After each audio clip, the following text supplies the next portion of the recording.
సాయిరామ్. ఓం ఓం ఓం. జగదోధారిణి మా విశ్వవిలాసిని మా స్థిర సుఖదాయిని మా దుర్గతి నాశిని మా జగదోధారిణి మా విశ్వవిలాసిని మా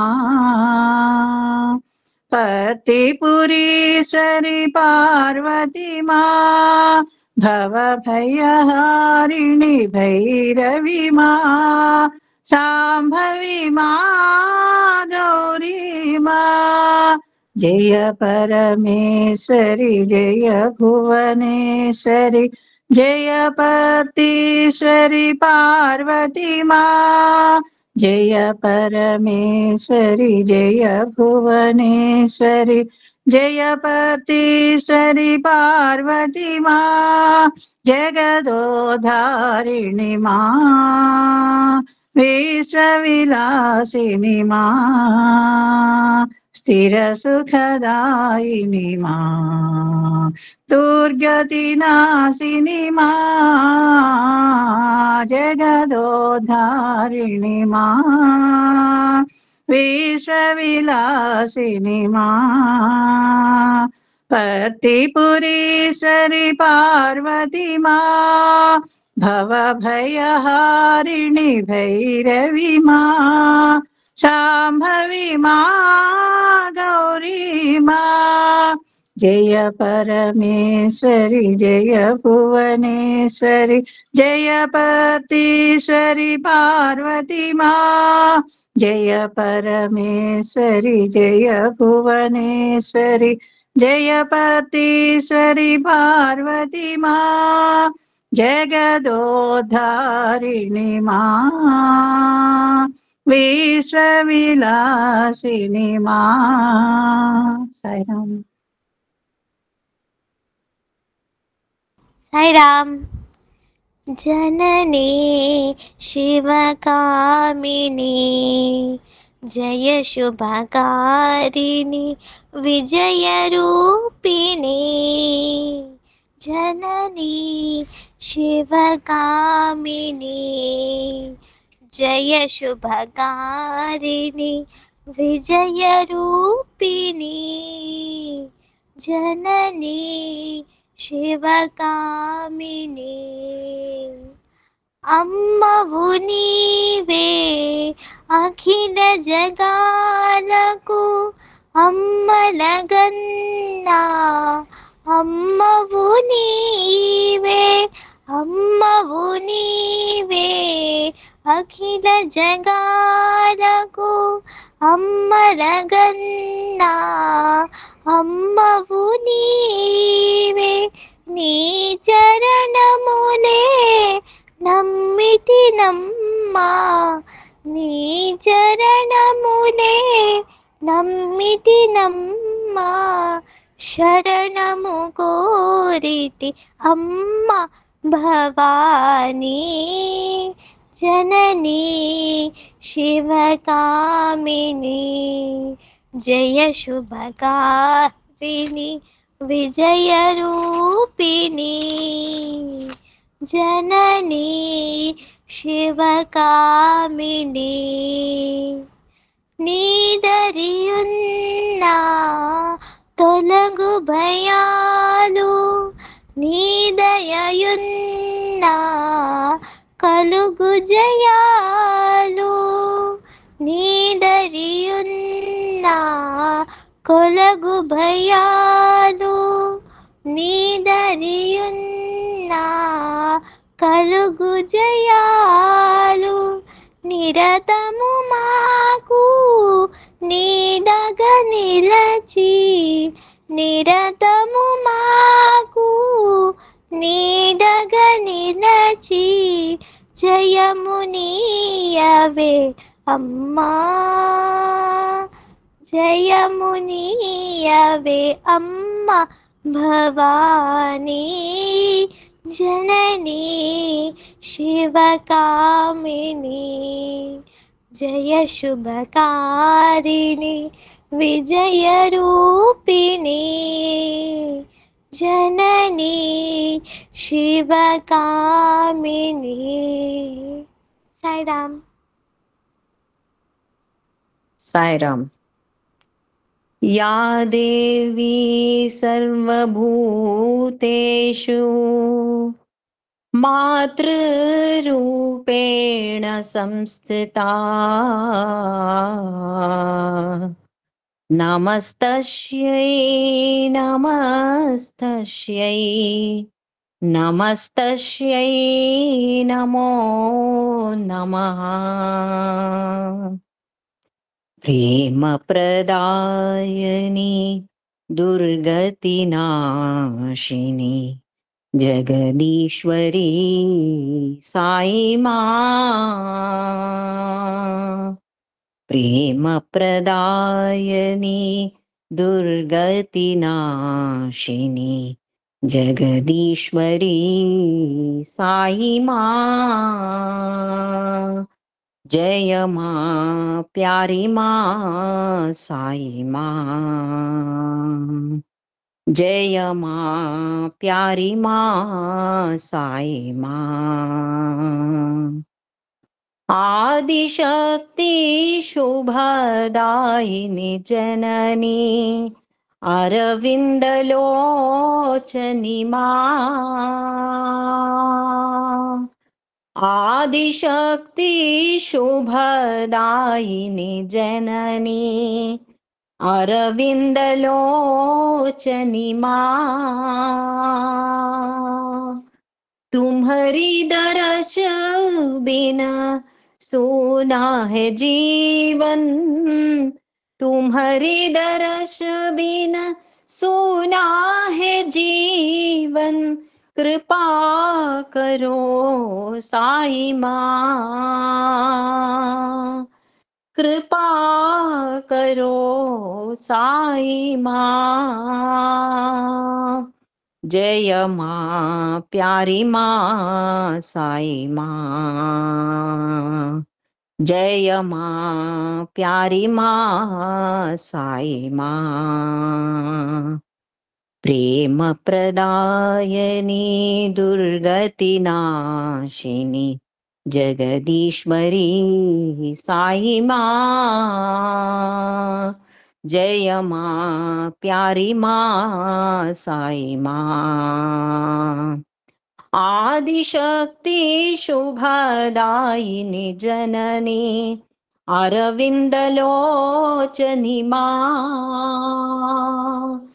तुम्हारे दर्श बिना सोना है जीवन, तुम्हारे दर्श बिना सोना है जीवन.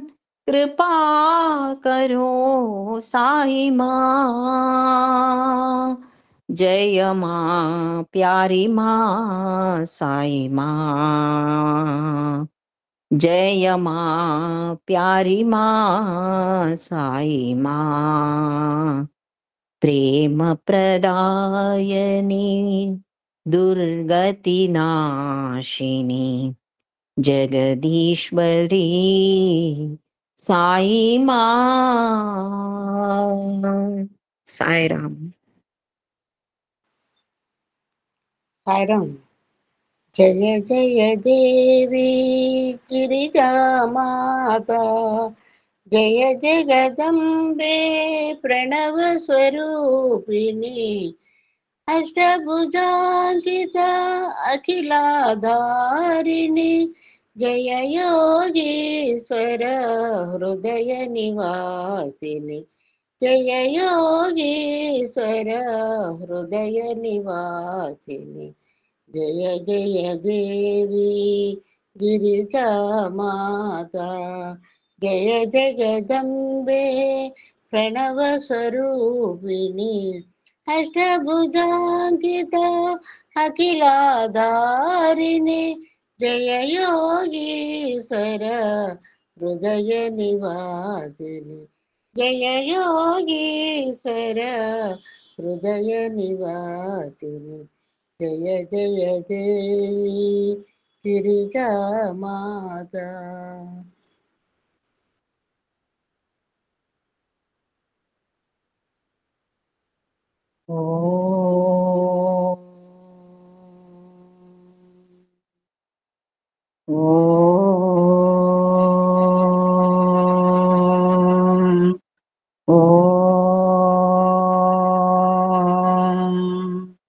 శుక్లాంబరధరం విష్ణుం శశివర్ణం చతుర్భుజం ప్రసన్నవదనం ధ్యాయే సర్వవిఘ్నోపశాంతయే.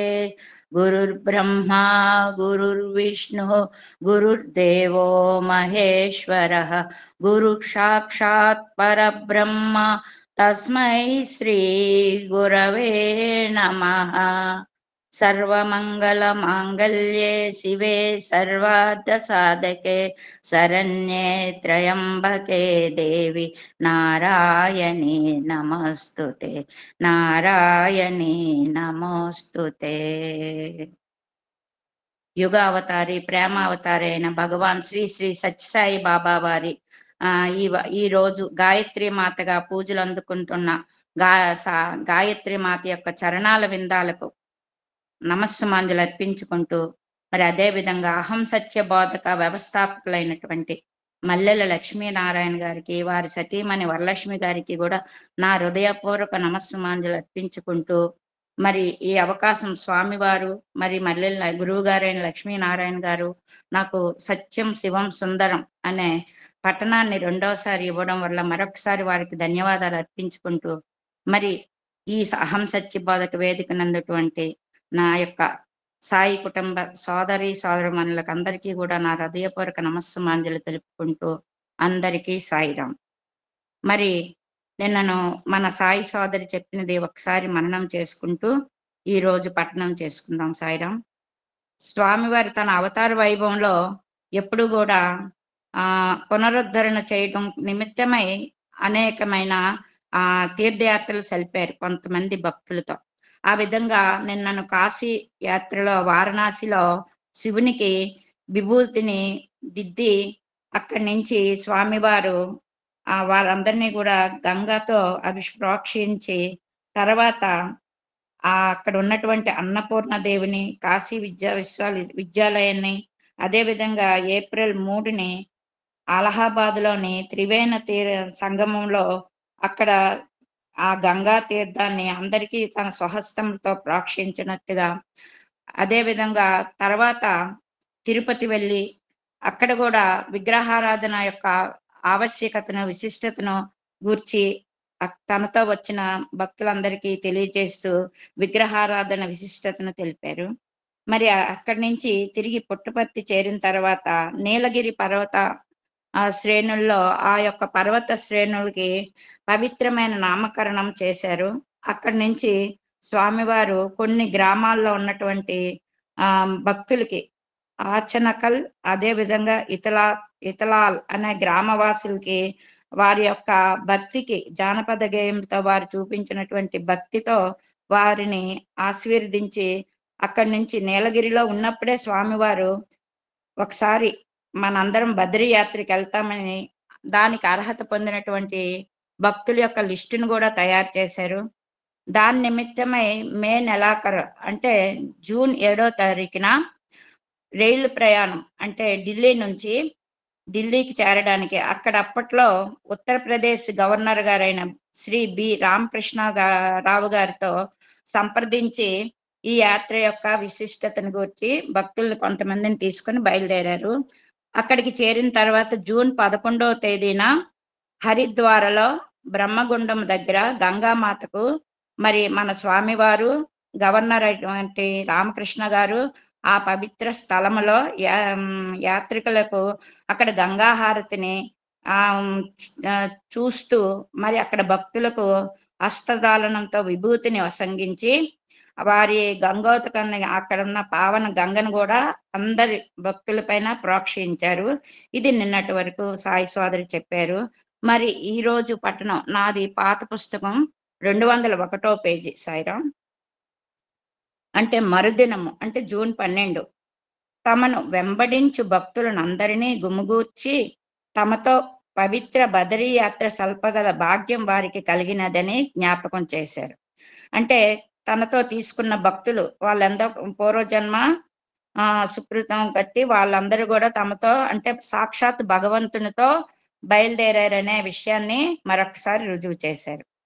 సాధారణంగా సాధకులు విగ్రహమునందు అవ్యక్తమై అంతర్యామిగా నుండు పరతత్వమును తమ కన్నుల ఎదుట వ్యక్తమై ప్రత్యక్షం కావాలననియు అట్టి సాక్షాత్కారమే సాధారణ పూర్ణ ఫలమనియు శ్రీ పరమాత్మను ప్రార్థించుచుందురు. అయితే మామూలుగా అక్కడికి భక్తులు అనే వాళ్ళు వెళ్ళేటప్పుడు అవ్యక్తమై అంటే అజ్ఞానంతో అంతర్యామిగా నుండి పరతత్వాన్ని అంటే సూక్ష్మ రూపంలో ఆత్మరూపంలో ఉండే పరతత్వాన్ని తమ కన్నులతో వ్యక్తపరుచుకుంటారు, తెలియపరుచుకుని ప్రత్యక్షంగా దాన్ని ఆ విగ్రహాల్లో చూడటానికే వెళ్తారని స్వామివారు చెప్పారు. కానీ మీరెంతటి పుణ్యజన్మ కలవారో వ్యక్తమైన లేక మనుష్య అవతార రథుడైన భగవానుని కూడా శ్రీ బదరీలోకి విగ్రహ రూపుడైన అవ్యక్త పరమాత్మ సన్నిధికి ప్రయాణించుచుండిరి.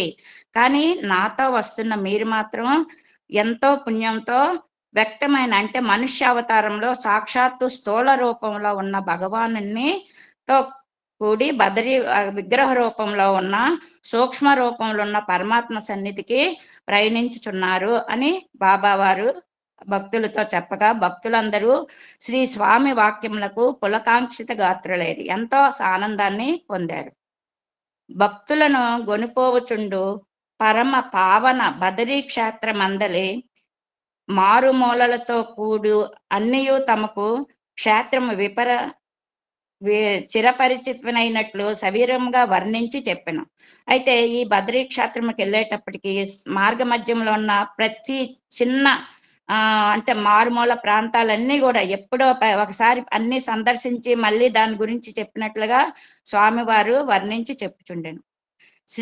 శ్రీమన్నారాయణుడు అచ్చట తపోముద్రలో దర్శనమిచ్చుడు చేతనే ఆ పుణ్యభూమికి బదరికాశ్రమని పేరు సార్థకమయ్యనని సెలవిచ్చేది. మరి అక్కడ శ్రీమన్నారాయణుడే తపోముద్రలో దర్శనమిచ్చుచుండటి చేతనే ఆ పుణ్యభూమికి బదరికాశ్రమని పేరు వచ్చిందని సెలవిచ్చారు.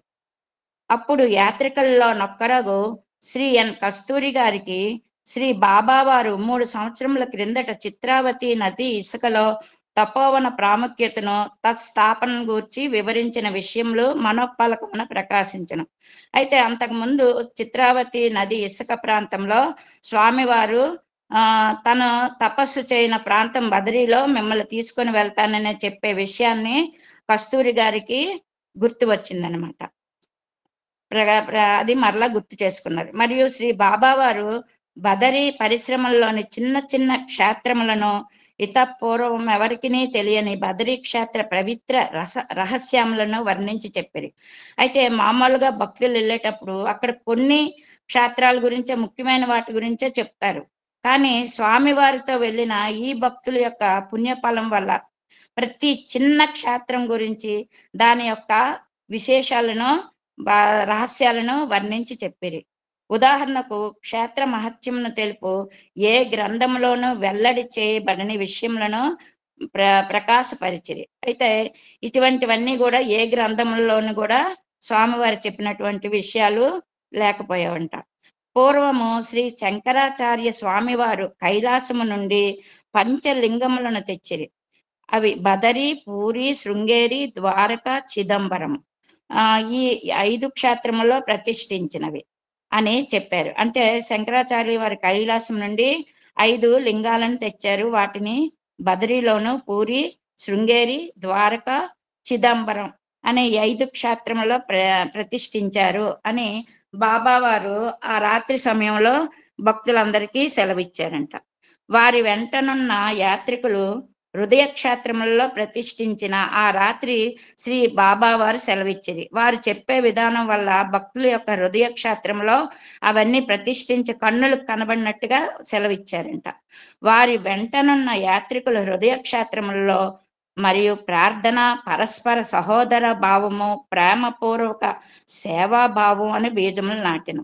అప్పటి వరకు ఎంతో కొంత, ఎంత మనం భగవంతుడి అందున్న మాయ వలన ఎంతో కొంత మన మనసులో ఏమోలో స్వార్థం అవి ఉంటాయి. కానీ స్వామివారు చెప్పే ఈ మాటల్లో అవన్నీ కూడా వాళ్ళ మనసుల నుంచి, వాళ్ళ హృదయ క్షేత్రముల నుంచి కేవలం ప్రార్థన, పరస్పర సహోదరము, భక్తి భావము, ప్రేమపూర్వకమైన సేవాభావము, ఇవన్నీ కూడా మళ్ళీ వాళ్ళలో నాటుకున్నాయంట. హరిద్వారము నుండి బదరికాశ్రమునకు సుమారు 182 మైళ్ళ దూరం. ఆ మార్గమందలి ప్రతి అంగుళమును అనాదిగా యాత్ర సల్పు భక్తులు తపస్సు, ప్రార్థన, వైరాగ్యము, సన్యాసము, మహోన్నత భావ ఔన్నత్యముతో ఘనీభవించి ఉండెను. అయితే హరిద్వారం నుండి బదరికాశ్రమంకి వెళ్ళాలంటే 182 మైళ్ళ దూరము. అది అప్పటికి ఎంతో మంది భక్తులు వెళ్తున్నారు కనుక ఆ యొక్క రోడ్డు అనేది తపస్సు, ప్రార్థన అంటే అప్పుడు ఇలాంటి వాళ్ళే వెళ్ళేవారు. ఇప్పుడంటే సామాన్య ప్రజలు కూడా విపరీతంగా వెళ్తున్నాం. వాళ్ళ యొక్క వైరాగ్యము, సన్యాసం, ఈ మహోన్నతం ఘనీభవించిన ఆ దారి ఎంతో పవిత్రమైనది. పురాణము, ఇతిహాసము, చరిత్ర, ఈ పావన ప్రాంతమునందలి ప్రతి ప్రదేశమును గూర్చిన స్థల మహత్యము తెలుపు కథలతో నిండి ఉండును. అక్కడ ఆ ప్రదేశం అంతా కూడా చాలా పవిత్రమైన పురాణాలతోనూ, ఇతిహాసములతోనూ, చరిత్రలతోనూ ఆ ప్రదేశము ఎంతో కథలతో నిండి ఉండును. ప్రతి అంగుళం కూడా స్వామివారు ఒక భక్తుని యొక్క కథ గాని, ఒక ఈ యొక్క ఇది సత్పురుషుల యొక్క గాథలు గాని చెప్తుండేది. ఇచ్చట నుండిన తపోధనులయు, భక్త వతంసులయు, యజ్ఞములయు, సాధనలయు, సర్వసంగ పరిత్యాగము, కఠోర తపశ్చర్య మొదలగు విషయములతో స్థల పురాణములు నిండి ఉండును. ఆ ప్రాంతంలో ఇవన్నీ కూడా అంటే బాగా తపస్సు చేసినటువంటి వారు, మరి యజ్ఞాలు చేసినటువంటి వారు, సాధనలు అంటే ధ్యానము ఇట్లాంటివి, సర్వసంగ పరిత్యాగులు, ఇటువంటి వాళ్ళ యొక్క స్థల పురాణములన్నింటినీ కూడా ఈ ప్రదేశం ఇది, ఈ ప్రదేశం ఇది అని వాటిని గూర్చి వివరిస్తూ ఉండెను. ఆయా క్షేత్రవాసులు కాక పూర్వం శివుడు, పార్వతి, రాముడు మొదలగు భగవత్ అవతార మూర్తులు తపం చేసిన ప్రదేశములు కూడా తెలిపిన. అంటే వీళ్ళు మానవులే కాకుండా మరి భగవత్ అవతార మూర్తులైన పార్వతి, రాముడు, ఈ శివుడు వీళ్ళందరూ కూడా ఇక్కడ తపస్సు చేశారు అని తెలిపారు. మరి తన పాప పరిహారంగా పరశురాముడు ప్రాయశ్చిత్త కర్మను కూడా ఇక్కడ ఈ చోటనే వనరించను. అంటే మరి పరశురాముడు మనకి తెలుసు అతని కథ. జమదగ్ని అతని తండ్రి తన తల్లిని చంపమంటే పరశురాముడు ఏ తండ్రి మాటకు ఎదురవ్వకుండా వెంటనే చంపేస్తాడు. మళ్ళా తల్లిని చంపిన, అలాగే కొందరు రాజులను చంపిన పాపాన్ని తను ప్రాయశ్చిత్తం చేసుకోవడానికి ఈ బదరీ క్షేత్రానికే వచ్చారు అని కూడా తెలియజేశారు. అంతేకాకుండా నృసింహమూర్తి తన ఉగ్ర స్వభావమును వీడి సౌమ్య పరిస్థితిని నందిన స్థలం కూడా ఇదే. అంటే మరి ప్రహ్లాదుడికి అవతరించిన నృసింహమూర్తి చాలా ఉగ్ర స్వరూపము. ఆ స్వభావాన్ని వీడాలి అంటే కూడా ఈ యొక్క బదరీ స్థలమునందుకు వచ్చినప్పటికీ ఆయన సౌమ్యంగా మారారని కూడా చెప్పబడుతుంది. మరి అర్జునుడు పాశుపతాస్త్రమును సంపాదించిన చోటును ఇదే. అర్జునుడు పాశుపతాస్త్రం కూడా శివుని కోసం తపస్సు చేసి వాటిని సంపాదించిన చోటు కూడా బదరికాశ్రమమే. కర్ణుడు తన శౌర్య పరాక్రమలను, అలాగే నారదుడు దివ్య వీణను పొందిన స్థలమును ఇదే. అయితే మహతి అనే వీణను కూడా నారదుడు ఇక్కడే పొందాడని చెప్పబడుతుంది. కణ్వ మహర్షి శకుంతలను పెంచిన చోటు శ్రీ మదాష్టాక్షరి మహామంత్రము, అంటే ఓం నమో నారాయణ అనుకుంటున్నాను సాయిరాం, నాకైతే అదే గుర్తొస్తుంది. ఈ మంత్రం కూడా నారదుడు పొందాడు. మరి కణ్వ మహర్షి శకుంతలను పెంచిన చోటు అంటే ఇంతమంది ఆ యొక్క బదరికాశ్రమంలోని ఇంత పుణ్యాన్ని సంపాదించుకున్న స్థల ప్రభావం అని స్వామివారు చెప్తున్నారు. యాత్రికులకు చూపుచుందురు. పర్వత లోయల్లో అలకానందయను ప్రసిద్ధి నామాంతరం గల పావన గంగ ప్రవాహ గర్జన ధ్వనులు, కింద చెలగచుండు మహోన్నత పర్వత పంక్తులు, పడగొట్టి మలిచిన ఇరుకైన దారి ఆ బదరికా మార్గము. అయితే ఒక ప్రక్కన అలకానంద అనే ప్రసిద్ధి నామాంతరం గల గంగకు అక్కడ ఆ ప్రదేశంలో అలకానంద అని అంటారు. ఆ గంగా ప్రవాహం దాని యొక్క గర్జన ధ్వనులు ఒకవైపు నుంచట, ఒకవైపు ఈ పర్వత పంక్తులు అలా నిల్చున్నట్టుగా ఉన్నాయట. వీటి మధ్యలో పడగొట్టిన చిన్న దారిలాగా ఇరుకైన దారి అట ఆ బదరీ మార్గం. అతి ప్రయాసతో కూడినది, చాలా శ్రమతో కూడినది. బదరీ యాత్రలో శ్రీ బాబావారి యందు సంపూర్ణ భక్తి విశ్వాసములతో తమ శ్రమను, మార్గమందలి భయంకరమైన అపాయములను, మంచుచే ఆవృతమైనందున కొండ ప్రదేశములందును కాలు జారు స్థితులను, మార్గమందలి వంకర ప్రదేశములలోని కొండ ప్రదేశములను కృంగి ఉండుట, లేక రాళ్ళు క్రింద జారి పడుచుండటియు, అందువలన కలుగు ప్రమాదములు లెక్క చేయక శ్రీవారిని అనుసరించటియే యాత్రికా బృందం ప్రయాణించుచుండును. అయితే ఇంత శ్రమ, ఆ యొక్క కొండల నుంచి చాలా భయంకరమైన అపాయములు ఉన్నాయి. మరి మంచుచే కప్పబడిన కొండ ప్రదేశాలు ఉన్నాయి. కాలు జారితే ఎక్కడికి వెళ్ళి తిరుగుతామో లేదా అటువంటి వంకర తిరుగుడు సందులు లాంటి మార్గాలు ఉన్నాయి. అటువంటి ప్రదేశాలు ఉన్నప్పటికీ కూడా ఒకవేళ రాళ్ళు ఉంటే వాటిని కింద గుచ్చుకుంటాయేమో. ఇన్ని ఉన్నప్పటికీ కూడా ఈ భక్తులు, స్వామితో వెళ్ళిన భక్తులు, మా వెంట జంట స్వామివారు ఉన్నారు అనే ఒకే ఒక ధైర్యంతో వారు వీటన్నింటినీ కూడా ఏమాత్రం లెక్క చేయకుండా ప్రయాణించుచుండిరంట. తమను అనుసరించి యాత్రికులు తిరిగి ఋషికేశును చేరినంత వరకు వర్షములు ప్రారంభం కావు అని శ్రీ బాబా వారు సెలవిచ్చారు. మరి స్వామి తలుచుకుంటే ఏదైనా జరుగుతుంది కదండి. మరి అక్కడ ఎప్పుడు పడితే అప్పుడు వర్షాలు వస్తాయి. కానీ ఈ స్వామితో వెళ్ళిన భక్తులందరూ కూడా తిరిగి మళ్ళీ ఋషికేశ్ వచ్చే వరకు కూడా ఇక్కడ వర్షములు రావు అని అభయాన్ని ఇచ్చారు. అట్లే మేఘములు కూడా శ్రీ స్వామివారి ఆజ్ఞను పాలించారు. మరి ఏమాత్రం ధ్వని మేఘములు చేయకుండా నిశ్శబ్దం పాటించేట. మరి శ్రీ భగవాను దివ్య సంకల్పానుగుణ్యముగా యాత్రలో పాల్గొన్న భక్తులు కించెత్తు కష్టమును, అంటే ముళ్ళు గుచ్చుకొంట గాని, మరి రాతి ఎరుపుడి వలన కలిగిన చారలు గాని చెందక యాత్రను పూర్తి చేయగలిగారు. వాళ్ళకి చిన్న ముళ్ళు గాని లేదా రాళ్ళు రాపిడి గాని ఏమాత్రము వాళ్ళకి శరీరానికి గుచ్చుకుంటా చాలా, అంటే పూల పాన్పుపై నడిచినట్టుగా ఉంది. మరి భగవంతునితో చేరేటప్పుడు ఆ విధంగానే ఉంటుంది. ఇక ఇంకో పేర, బదరీకి పోయినప్పుడు కార్లు, జీపులు, బస్సులు వరుసగా ఆ వంకర టింకర ఇరుకైన దారిలో పోవచ్చు భాగీరథి అలకానంద సంగమ స్థలమగు దేవప్రయాగను మధ్యాహ్నమునకు చేరినవి.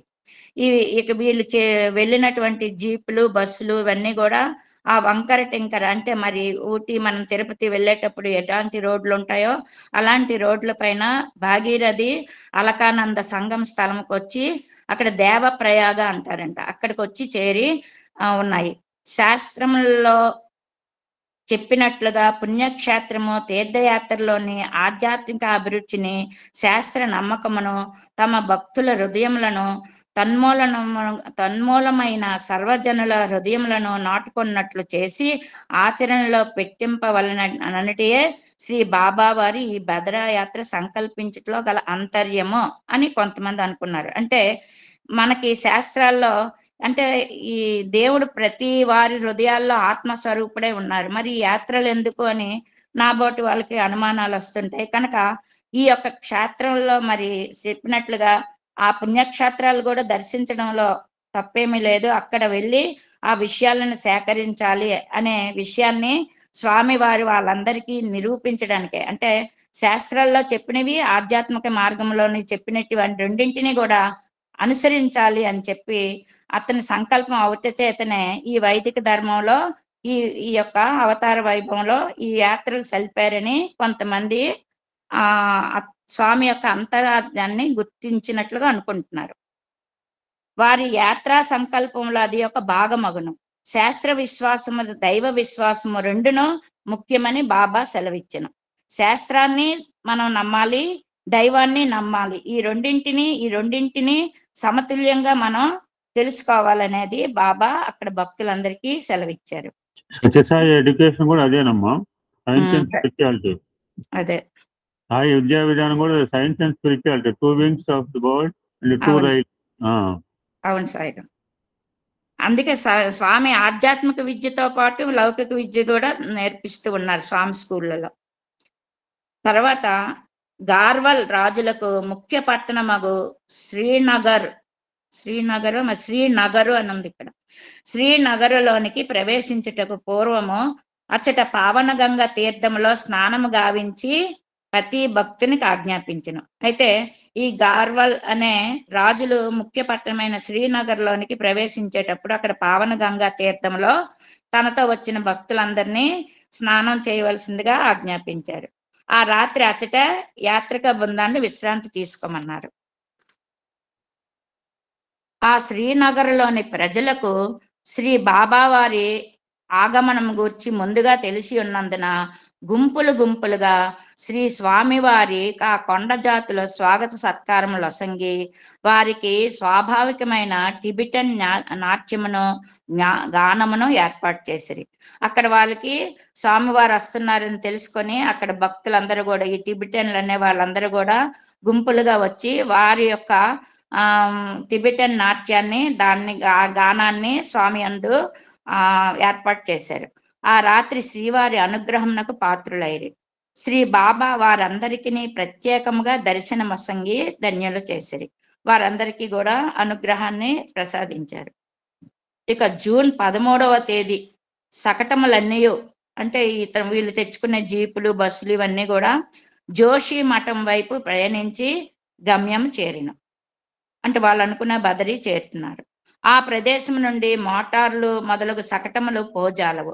అచ్చటి వరకే మోటార్ రోడ్ నిర్మింపబడి ఉన్నది. ఇది సుమారు 1960 కనుక ఇప్పటికి 60 సంవత్సరాల పూర్వం ఏ విధంగా ఉంటుందో మనకు తెలుసు. అక్కడి వరకే ఈ జోషి ప్రాంతం మఠం వరకు మాత్రమే ఈ యొక్క సకటములన్నీ అక్కడ ఆపివేశారు. అచ్చటి నుండి బదరి 18 మైళ్ళు దూరము ఉండును. ఈ 18 మైళ్ళు యాత్రికులు కాలినడకన వెళ్ళవలసి ఉండును. ఆ యాత్రకి అచ్చట నంద ప్రయాగలో శ్రీ బాబావారు మకాం చేసి అకలానంద మందాకిని సంగమ స్థానమున భక్తులందరినీ స్నానము చేయి ఆజ్ఞాపించిరి.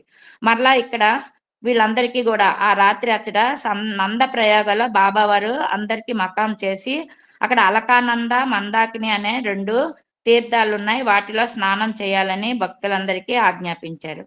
అక్కడికి దగ్గరలోనే కన్వాశ్రమము నుండిన ఆ ప్రసిద్ధి పుణ్య ప్రదేశం ఆ రాత్రి భక్తులతో గడిపిన. అక్కడ కన్వాశ్రమం దగ్గర ఈ భక్తులతో గడిపారంట. జోషి మఠములోని శ్రీ ఆది శంకరాచార్యులు వారు భగవద్గీతకు, బ్రహ్మసూత్రములకు, ఉపనిషత్తులకు భాష్యం రాసిరి. అంటే అక్కడ జోషి మఠంలో ఆది శంకరాచార్యులు ఉండి భగవద్గీతకు, బ్రహ్మసూత్రాలకు, ఉపనిషత్తులకు భాష్యం రాశారని అక్కడ స్థల పురాణం చెప్తున్నదని స్వామివారు చెప్పారు. బదరీనాథులో నేను ఏర్పరిచిన మఠమునకు సంబంధించిన సన్యాసులు మొదలగు వారు శీతాకాలంలో జోషి మఠంలో నివాసము చేయుదురు. అయితే వర్షాకాలం వచ్చేటప్పటికి ఈ సన్యాసులందరూ కూడా బదరీనాథ్ నుండి ఈ జోషి మఠానికి వచ్చి ఈ వర్షాకాలం అంతా కూడా ఆ మఠంలో వాళ్ళు నివాసం ఉంటారంట. బదరీకి 7 మైళ్ళు దూరంలో నుండి మాల కనుమ నుండి వచ్చి, అంటే టిబెట్ బౌద్ధులు అనమాట, మాల అనే ప్రాంతం నుండి వాళ్ళు వస్తారట. కనుమ నుండి టిబెట్ భక్తులు వచ్చి ఆ ప్రాంతములను తమ మత వ్యాపకం చేయుటకు వీలు లేక ఉండినట్లు బదరీ మఠమును ఇచ్చట స్థాపించుట గల కారణములలో ఒకటని సనాతన ధర్మమునకు చైనా హాని కలుగనీయకుండాటకై బహుశా బాబా వారి యాత్రను సంకల్పించటలో గల కారణములలో ఒకటిగా ఉండినేమోనని ఎవరికి తెలియను. అయితే ఆ రోజుల్లో బౌద్ధ వ్యాపం ఆ మతం గురించి కూడా ఎక్కువగా ఉండేది. ఈ టిబెట్ నుంచి బౌద్ధులు వచ్చి ఈ ప్రాంతంలోని ఉండేవారు కనుక అక్కడ ఈ మఠం ఏర్పాటు చేయబడింది. మళ్ళీ దాన్ని పునర్నిర్మాణం చేసి మరి స్వామివారు వచ్చిందే అన్ని యొక్క దేవాలయాన్ని పునరుద్ధరణ చేశారు. మరలా ఈ మఠాన్ని కూడా అక్కడ స్వామివారు నివసించే మరి అక్కడ చైనా నుండి హాని కలగకుండా ఉంటుందేమని కొందరి మనసుల్లో అనుకుంటున్నారు. ఇక జూన్ 14వ తేదీ కాలినడకన ప్రయాణ సన్నాహం అయ్యరి. బరువైన సామాన్లు మోసుకొని పోవుటకు కంచర్ గాడిదలను, గుర్రములను ఏర్పాటు చేసుకొనిరి.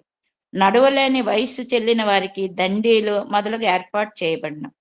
శ్రీ బాబా వారు మార్గదర్శకులై ఆ పవిత్ర మార్గమున ముందు నడుచుచుండ వారి వెనువెంట భక్త సమూహం మిక్కిలి ఉత్సాహంతో ప్రయాణం సాగించుచుండిరి. అయితే వీరు తెచ్చుకునే సామాన్లు మరి అన్నింటినీ కూడా గుర్రాల మీద మరి కంచర గాడిదల మీద ఏర్పాటు చేశారు. నడవలేని ముసలి వారికి దండీలు అంటే ఆ ఒక మనిషి దండి వేసుకొని వాళ్ళని ఆ బుట్టలో ఎక్కడ కూర్చోబెట్టుకొని మోస్తూ ఉంటారు, లేదా వాళ్ళ వీపుకి గాని పెట్టుకుంటారు. ఈ విధంగా ఏర్పాటు చేశారు. స్వామివారు మాత్రం ముందుగా నడుస్తూ ఉంటే మిగతా భక్త సమూహం అంతా కూడా స్వామివారిని అనుసరిస్తూ ప్రయాణం చాలా ఉత్సాహంగా, ఇంకా స్వామితో వెళ్ళేటప్పుడు వాళ్ళకి అలసట ఉండదు కదా, ఆ విధంగా ప్రయాణం చేస్తున్నారు. రాతిమయమై మిక్కిలి ఇరుకైన మార్గము, ఆ రోడ్డు అంతా కూడా రాతి అంటే రాళ్ళు గుచ్చుకుంటాయి అన్నట్టుగా ఉంటుంది. ఆ 18 మైళ్ళు అనాదిగా అసంఖ్యాకులకు యాత్రా బృందం పాదఘట్టములచే మెత్తబడిన దారి ఇది.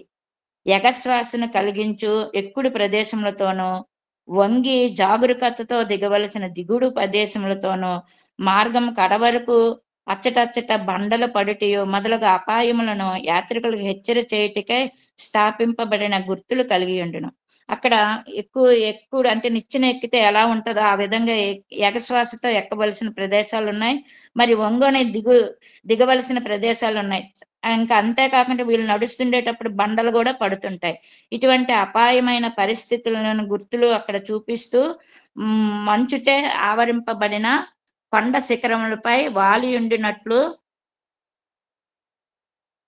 దోచు ఆకాశ దృశ్యం. అవి చూడడానికి చాలా దూరం నుంచి చూస్తే ఈ కొండ శిఖరాలపై ఈ యొక్క మంచు ముద్దలతోని ఆకాశం అంటే కప్పివేసింది మేఘాలు, అదంతా ఆకాశమేమో, మనం ఆకాశంలోకి వెళ్ళిపోయామేమో అన్నంత దృశ్యంగా ఉంటుంది, కానీ నడిచేటప్పటికి ఎంతో భయంకరంగా ఉంటుంది. కానీ స్వామితో వెళ్ళారు కనుక ఇవన్నీ వాళ్ళకి ఏమీ బాధను కలిగించలేదు. స్తోత్రులకు బడు చల్లని గంగా ప్రవాహ మర్మర ధ్వని క్రింది భాగమున ప్రవహించు అలకానందలోనికి ఉన్నత పర్వత స్థానువుల నుండి దిగజారు విశాలమైన మంచు ప్రవాహములు, యాత్రికులు నడుచు దారి కడ్డముగా మంచు గడ్డలు కొంతవరకు కొత్తగా ఉండినను సహోదర ప్రేమ భావముతో పరస్పరము హెచ్చరించుకొని వివిధ దేశ యాత్రికులు సమూహములను పట్టుదలతో కాలినడకతో యాత్రను సాగించు యాత్రికా బృందం. వీళ్ళే కాకుండా వేరు వేరు ప్రదేశాల నుంచి యాత్ర బృందంతో కూడా వీళ్ళు అప్పటికే స్వామి వీళ్ళని ఎంతో స్వామి యొక్క ఉపన్యాసాలతో వీళ్ళు అప్పటికే సహోదర భావాన్ని వీటన్నింటినీ నేర్చుకున్నారు కనుక ఒకరికొకరు సహాయం చేసుకుంటూ ఆ మంచుగడ్డలు ఇవన్నింటినీ దాటుకుంటూ అందరూ ఒకరికొకరు చేతులు పట్టుకుంటూ ఈ విధంగా యాత్రను సాగించే యాత్రిక బృందాలు తమ చేతి కర్రను ఆధారం నమ్ముకొని మిక్కిలి కష్టముతోనైన కొండనెక్కుచుండగా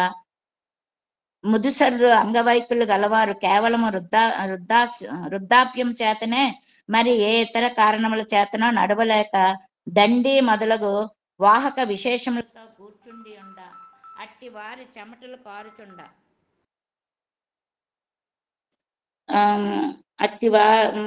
దృశ్యములను నిట్రముగా పైకి నెక్కవలసిన ప్రదేశములను కేవలము కొండ చర్యలను పక్కన సంతోషముగా నిర్భయముగా గుర్రములపై కూర్చొని ప్రయాణము సాగించి వారు కొందరును ఇట్టి అద్భుత దృశ్యములతో ఆ బదరీ మార్గము వింతకొల్పును.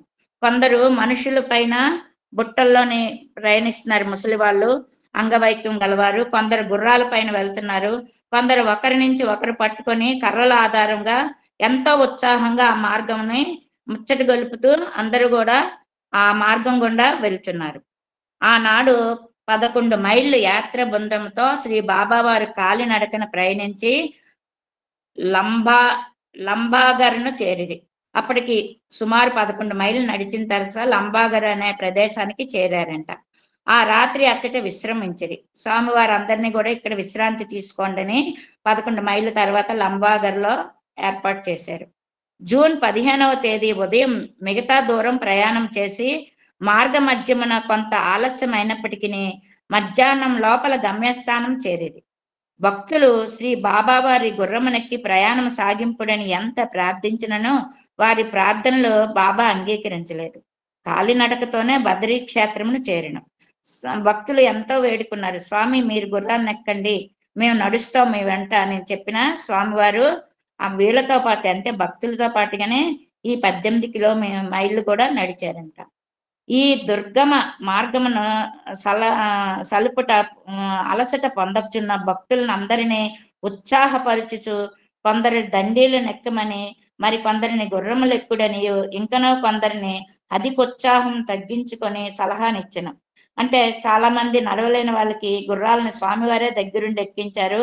కొందరిని మనుషుల ద్వారా ఎక్కించి ఈ విధంగా, ఇంకా కొంతమంది నీరస పడుతుంటే వాళ్ళలో ఉత్సాహాన్ని పెంచి కొద్ది నీటిని పుచ్చుకొనుడని చెప్పి వాళ్ళందరికీ హస్తముతో విభూతి నొసంగి మరి కొందరికి ఉత్సాహపరచుచు ప్రయాణం కష్టమును కొంత కొంత తగ్గించుచుండును. స్వామివారి యొక్క బోధలతోని, మాటలతోని, విభూతితోని వాళ్ళందరినీ ఉత్సాహపరిచి స్వామివారు వాళ్ళ యొక్క ఆయాసాన్ని, వాళ్ళ యొక్క అలసటిని తగ్గించుచుండెను. ఇట్లు శ్రీ బాబావారు తమ భక్త సంగమునకై కాక మార్గమున మిక్కిలి బడలికి నంది అడుగు పెట్టలేక అట్టే రోడ్డుపై కూర్చుని ఉన్న ఇతర యాత్రికులను కూడా హస్త విభూతి నొసంగించి చల్లని దృష్టుల చేతను, తీయని మాటల చేతను లాలించుచు సదుకులకు శ్రమను శ్రీ బాబావారు నివారణ చేయుచుంటది. అయితే స్వామితో వచ్చిన భక్త బృందం కాక మిగతా బృందంలో ఉన్న అలసట చెందిన వాళ్ళకి చల్లని దృష్టులు అంటే చూపులు అనుకుంటా, అలాగే తీయని మాటలతో వాళ్ళని లాలించుచు వారికి కూడా హస్త విభూతిని నొసంగించి వారిని ఆ శ్రమను తొలగించి బాబావారు నివారణ చేసి జగన్మాత కదా శ్రీ సత్యసాయి. మరి తల్లి ప్రేమ అందరిపైన ఒకేలా ఉంటుంది. ఇంకో పేర, ఆ బదరీ ప్రయాణమునందు మరువరాని సంఘటనలతో ఇది ఎక్కుట లంగాగరకు 1 మైలు దూరము వలయనున్న ఒక రాతిపై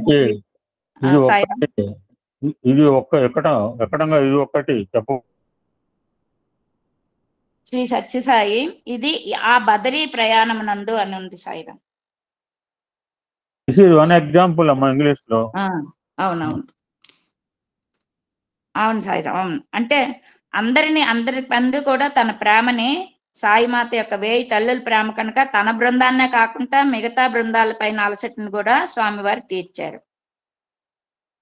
ఆ బదరీ ప్రయాణమునందు మరువరాని సంఘటనలో ఇది ఒక్కటి. సరే సాయిరాం.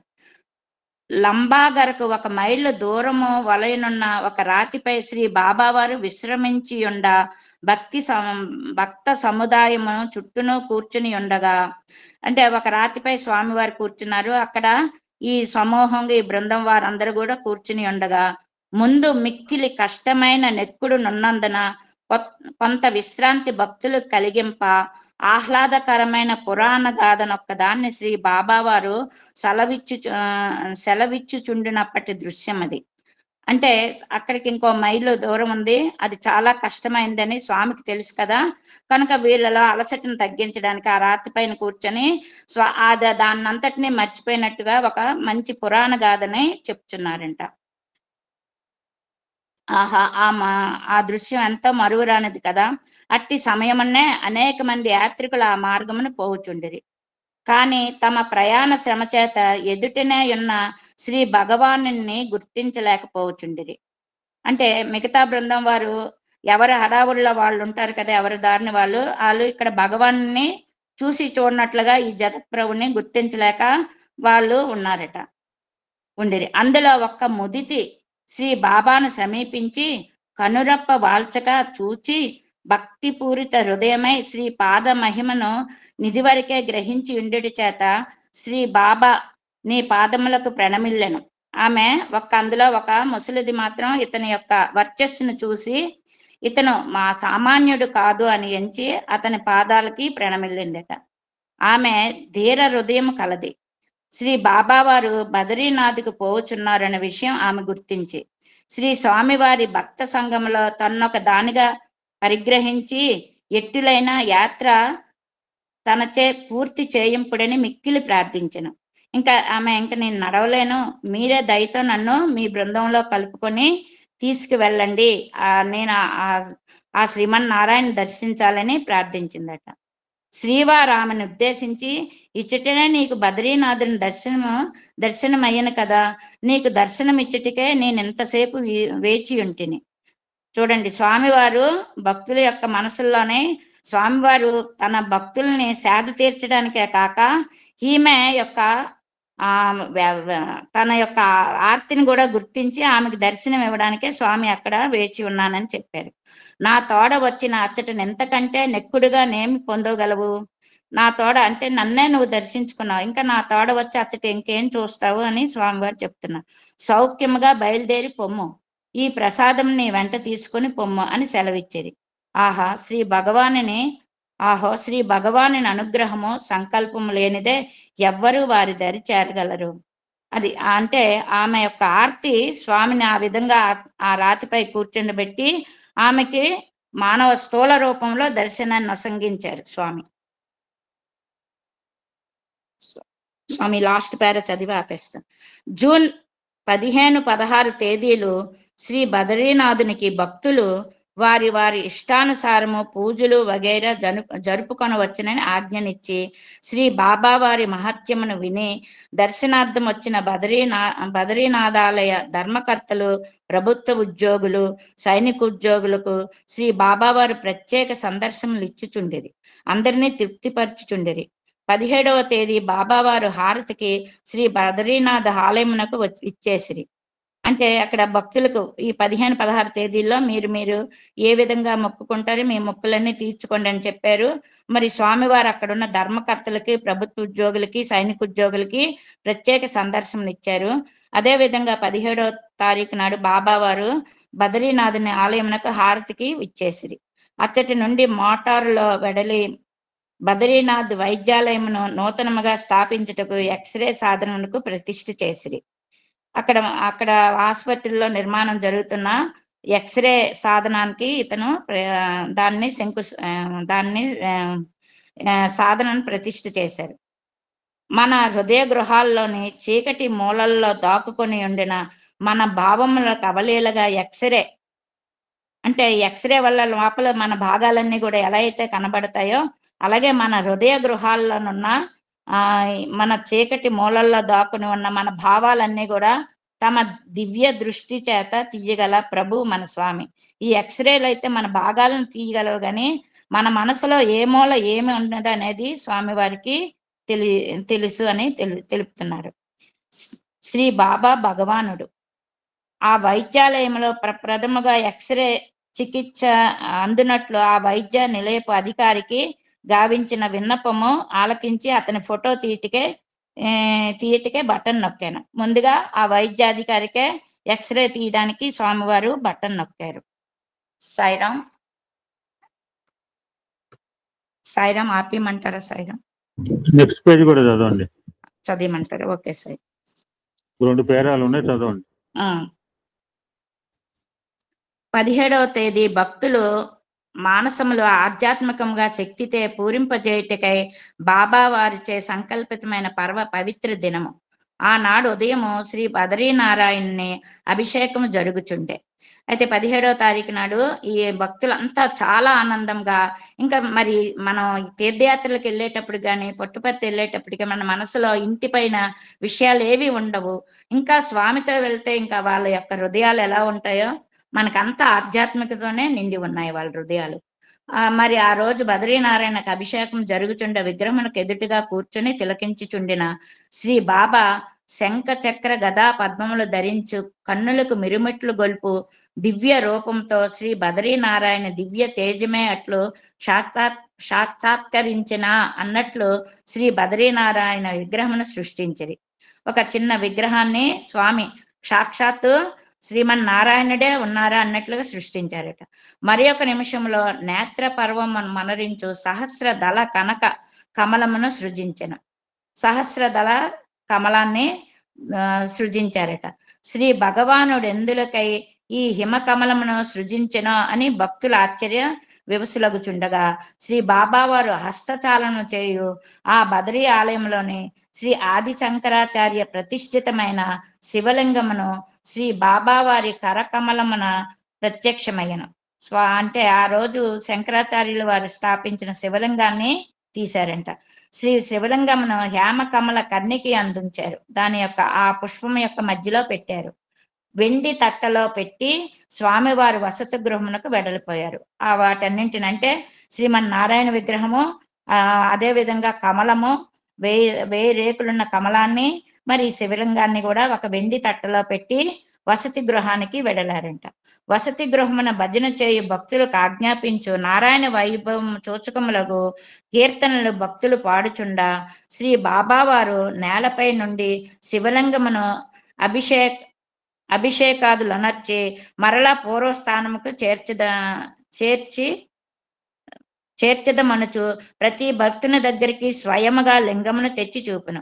అయితే ఆ తీసిన లింగాన్ని అభిషేకం చేసి ప్రతి భక్తుని యొక్క దగ్గరికి తెచ్చి దానిని చూడండి, మళ్ళీ తన పూర్వస్థానానికే ఇది చేరుతుందని చూపించారట.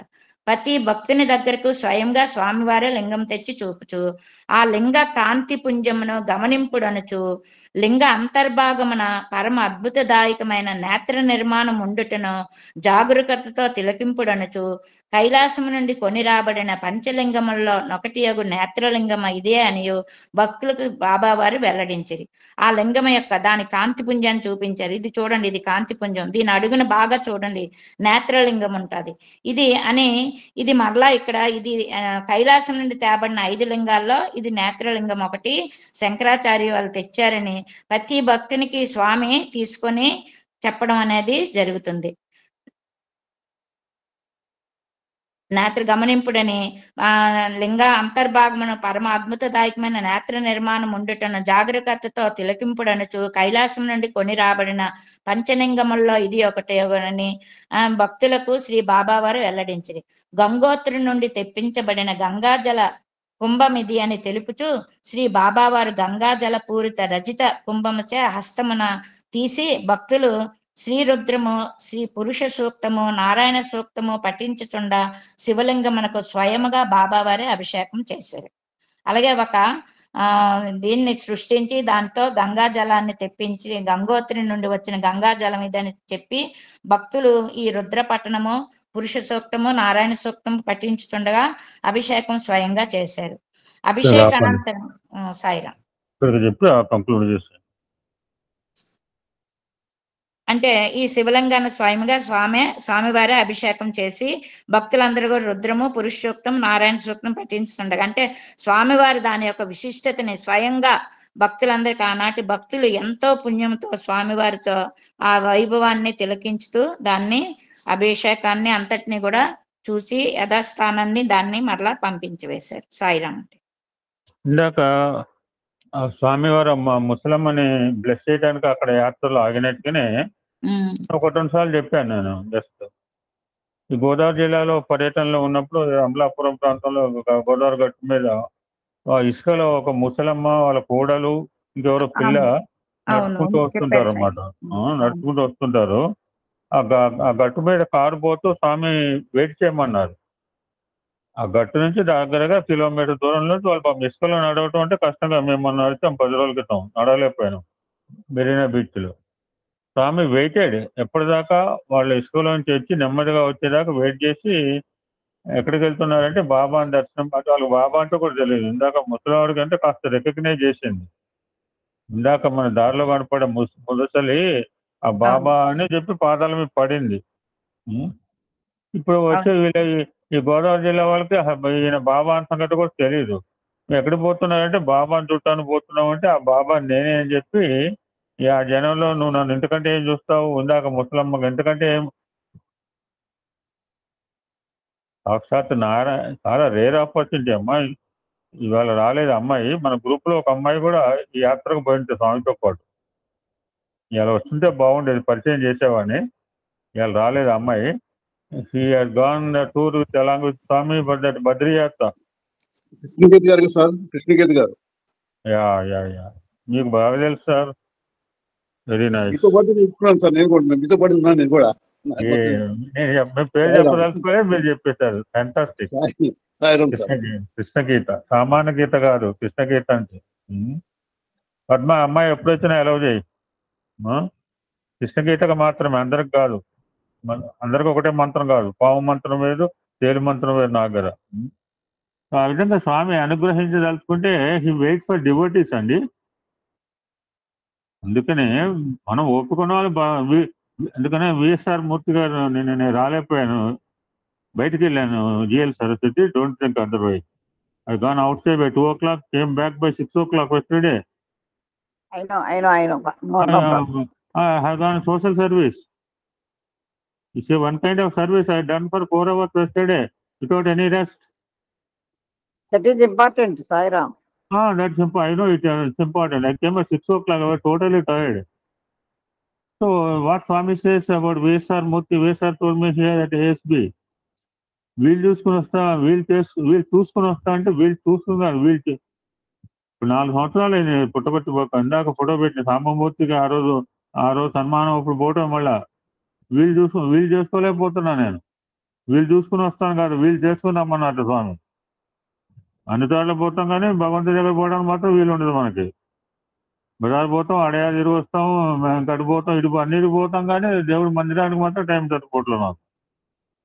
ఫంటాస్టిక్, చాలా బాగా చదివామ్మా. ఈ సబ్జెక్ట్ అంతా నీకు బాగా డైజెస్ట్ అయింది, నీ ఒంట్లో బాగా అరిగిపోయింది సబ్జెక్ట్. నాకు అర్థమైపోయిందమ్మా. జీవన్ రత్నం నువ్వు. ఎందుకంటే నువ్వు లేదు, నేను ప్రతి అక్షరం చూస్తాను పుస్తకంలో, ప్రతి అక్షరం జాగ్రత్తగా వింటాను. నువ్వేం చెప్పావు మొత్తం టోటల్ మళ్ళీ రివ్యూ చేస్తాను.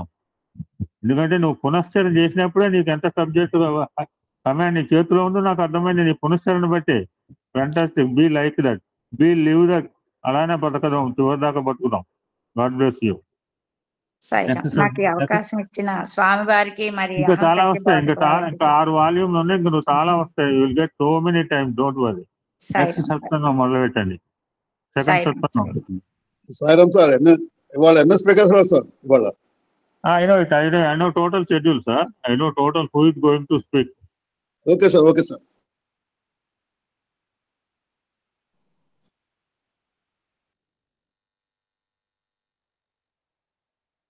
ఓం శ్రీ సాయిరామ్. భగవాన్ శ్రీ సత్యసాయి బాబా వారి దివ్య చరణార విందములకు నమస్సుమాంజలి తెలియజేసుకుంటూ,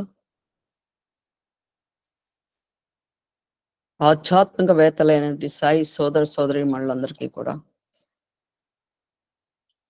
హృదయపూర్వక సాష్టాంగ నమస్కారాలను తెలియజేసుకుంటూ, దసరా నవరాత్రుల్లో భాగంగా ఈరోజు మనకి చాలా అత్యద్భుతమైనటువంటి 2వ రోజున గాయత్రి మాత ఆరాధన. మనకి భగవంతుడు కూడా దానికి సంబంధించినటువంటి ఆ జ్ఞానానికి సంబంధించినటువంటి విషయాన్నే ఈ రోజున తెలుసుకోమని, జ్ఞానమూర్తి దక్షిణామూర్తి మనకి ఏం తెలియజేస్తాడు, నిన్న గురువు రూపం యొక్క ఆయన ఏం చెప్పారు, గురువు ఏ విధంగా బోధిస్తారు అనేది మనం తెలుసుకునే ప్రయత్నం చేస్తాం. అదేవిధంగా దానికి ఇంకొక స్టెప్ ముందరగా అసలు గురువు ఏ విధంగా బోధిస్తాడు మళ్ళీ ఇంకొక విధంగా అది తెలుసుకుందాం. తెలుసుకునే లోపున మనకి శ్రీ లలితా సహస్రంలో మనకి గాయత్రి మాతకు సంబంధించిన ఒక మంత్రం చెప్పుకొని, చిచ్చక్తిశ్చేతనారూప జడశక్తిర్జడాత్మిక గాయత్రి వ్యాహృతి సంధ్య ద్విజ బృంద నిషేవిత.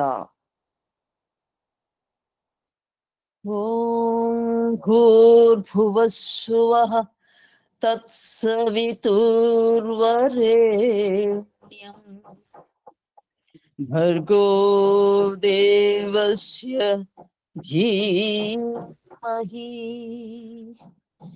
ధియో యో ప్రచోదయాత్.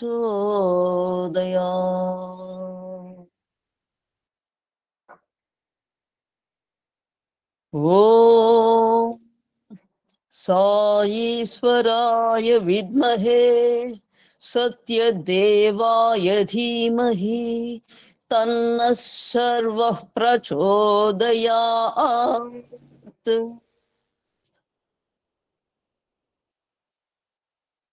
ఓం సాయి రామాయ విద్మహే ఆత్మా రామాయ ధీమహి తన్నః సర్వః ప్రచోదయాత్.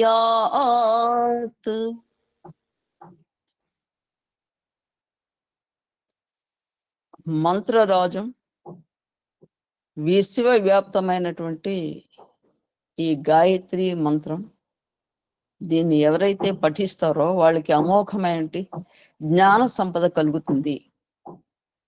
మన బుద్ధిని జ్ఞానం వైపు ప్రేరేపిస్తుంది. ఆ సూర్యకిరణాలు ప్రతిరోజు మనం ఈ యొక్క గాయత్రి మంత్రాన్ని ఎప్పుడైతే ధ్యానంతో పఠిస్తామో ఆ కిరణాలు మనలో ప్రవేశించి మనల్ని జ్ఞానం వైపు నడిపిస్తాయి. ఈ సాయి గాయత్రిని కూడా శ్రీ గండికోట సుబ్రహ్మణ్య శాస్త్రి గారు 1977లో స్వామివారు ఆసీనులైనప్పుడు స్టేజి మీద స్వామివారి దగ్గరికి వెళ్ళి ఆయన అనుమతితో, స్వామి మీ మీద గాయత్రి నేను చెప్పదలుచుకున్నాను, నాకు అనుమతి ఇవ్వండి అని చెప్పిన అడిగి మనందరికీ కూడా ఆ యొక్క అద్భుతమైన సాయి గాయత్రి మంత్రాన్ని ఆయన ఆ రోజున ప్రకటించడం జరిగింది, మనందరికీ అందించడం జరిగింది. విశ్వానికి మిత్రుడే అంటే విశ్వామిత్రుడు, ఆయన పేరులోనే ఉంది మిత్రుడు, మనకి మంచి చేసేటువంటి వాడు. అందుకోసం ఇంత అద్భుతమైన 24 బీజాక్షరాలతో కూడుకున్నటువంటిది ఈ యొక్క మంత్రాన్ని అద్భుతంగా మనకు అందించారు. ప్రతి ఒక్క అక్షరం కూడా చాలా చాలా శక్తివంతమైనది. ఇచ్ఛాశక్తి, జ్ఞానశక్తి, క్రియాశక్తి, మనల్ని నడిపించేటువంటి యొక్క ఆత్మశక్తి, వీటిని ప్రబోధించేటటువంటిది అత్యద్భుతమైనటువంటి గాయత్రి మంత్రం. ఈ రోజు మనకి తీసుకున్నటువంటి అద్భుతమైన అంశం కూడా సాక్షాత్తు శివ స్వరూపమైనటువంటి శ్రీ దక్షిణామూర్తి. ఆయన మౌన వ్యాఖ్యానం ద్వారానే ఋషులందరికీ కూడా జ్ఞానాన్ని బోధించేవారు. ఏమీ మాట్లాడడం లేదు, మాటల ద్వారా కాకుండా మౌనం ద్వారానే వారి వారి సమస్యల్ని, వారికి ఉండే సందేహాల్ని అన్ని తీర్చేటువంటి వారు. మౌన వ్యాఖ్యా ప్రకటిత పరబ్రహ్మతత్వం యువానం వర్షిష్ఠాంతే వసదృషి గణైరావృతం బ్రహ్మనిష్టైః ఆచార్యేంద్రం కరకలిత చిన్ముద్రమానందమూర్తిం స్వాత్మారామం ముదితవదనం శ్రీ దక్షిణామూర్తిమీడే.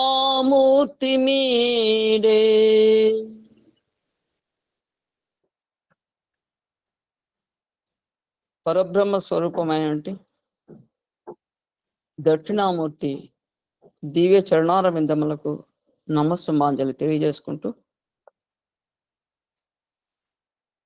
భగవాన్ శ్రీ రమణులు ఆయన్ని మౌనముని అంటారు. దక్షిణామూర్తికి మరో పేరు ఈయన. దక్షిణామూర్తిని మనం చూడలేదు అంటే ఇంకొక సూక్ష్మ రూపంలో దర్శించాం ఆయన, ఏదో ఒక రూపంలో. అయితే ఈ కలియుగంలో మనకి దక్షిణామూర్తిని దర్శింపజేసినటువంటి మౌనముని చాలా తక్కువగా మాట్లాడేవారట. ఎప్పుడో కానీ ఆయన బోధనలు వినే అవకాశం భక్తులకు, సాధకులకు లభించేది కాదు. ఈ మౌనము ద్వారా సత్సంగాన్ని ఏ విధంగా భగవాన్ రమణులు మనకు అందించారు అనే విషయాన్ని ఈరోజు మనం తెలుసుకునే ప్రయత్నం చేద్దాం.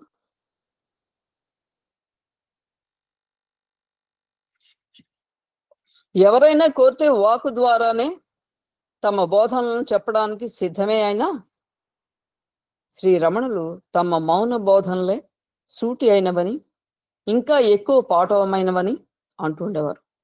చాలా బలంగా వెళ్తుందని చెప్పని. దీనికి ఒక చిన్న ఎగ్జాంపుల్ కూడా మనం తీసుకోవచ్చు. మనం మన కుటుంబ సభ్యులుగా అనుకో అనేక విషయాలు చెప్తూ ఉంటాం, అవి వాళ్ళు లైట్ గానే తీసుకుంటారు. ఎప్పుడైతే మనం కొంచెం సీరియస్గా ఉన్నామో, మౌనంగా ఉన్నామో, వాళ్ళ దృష్టి ఆ ఎవరైతే ఉన్నారో ఆ ఇంటి పెద్దలు వాళ్ళపై పడుతుంది. ఏంటి ఏదో సీరియస్గా ఉన్నారేంటో, మనకేదో చెప్పదలుచుకున్నారు అంటే కొంచెం జాగ్రత్త పడతారన్నమాట. అంటే దీన్ని బట్టి మనకి మౌనం యొక్క అద్భుతమైనటువంటి ప్రభావం ఎలా ఉంటుంది అనేది మనకు తెలుస్తోంది. మౌన బోధనలు వారు విరజిమ్మే ఆధ్యాత్మిక శక్తి రూపంలో ఉండేవి. ఆ శక్తి ఎంతో బలీయమైంది. వారి బోధనలో అత్యంత ప్రధానమైనది మనోనిగ్రహాన్ని ఎట్లా చేరుకోవాలో, ఎలా సాధించాలో మాటలతో బోధించక తమ సన్నిధానంలో ఉన్నటువంటి వారి యొక్క మనస్సులను నిశ్చలం చేయగల ఒకే ఒక్క శక్తి వారు అతి తేలిగ్గా విరజిమ్మేటటువంటి వాళ్ళు. అదే మౌన శక్తి. మౌనం ద్వారా వారు అందించదలుచుకున్న బోధన. ఈ అనుభవం కలిగిన వాళ్ళు దాన్ని ఎంతో ప్రశాంతత, సంతుష్టి కలిగి స్థితిగా వర్ణించేటువంటి వాళ్ళు.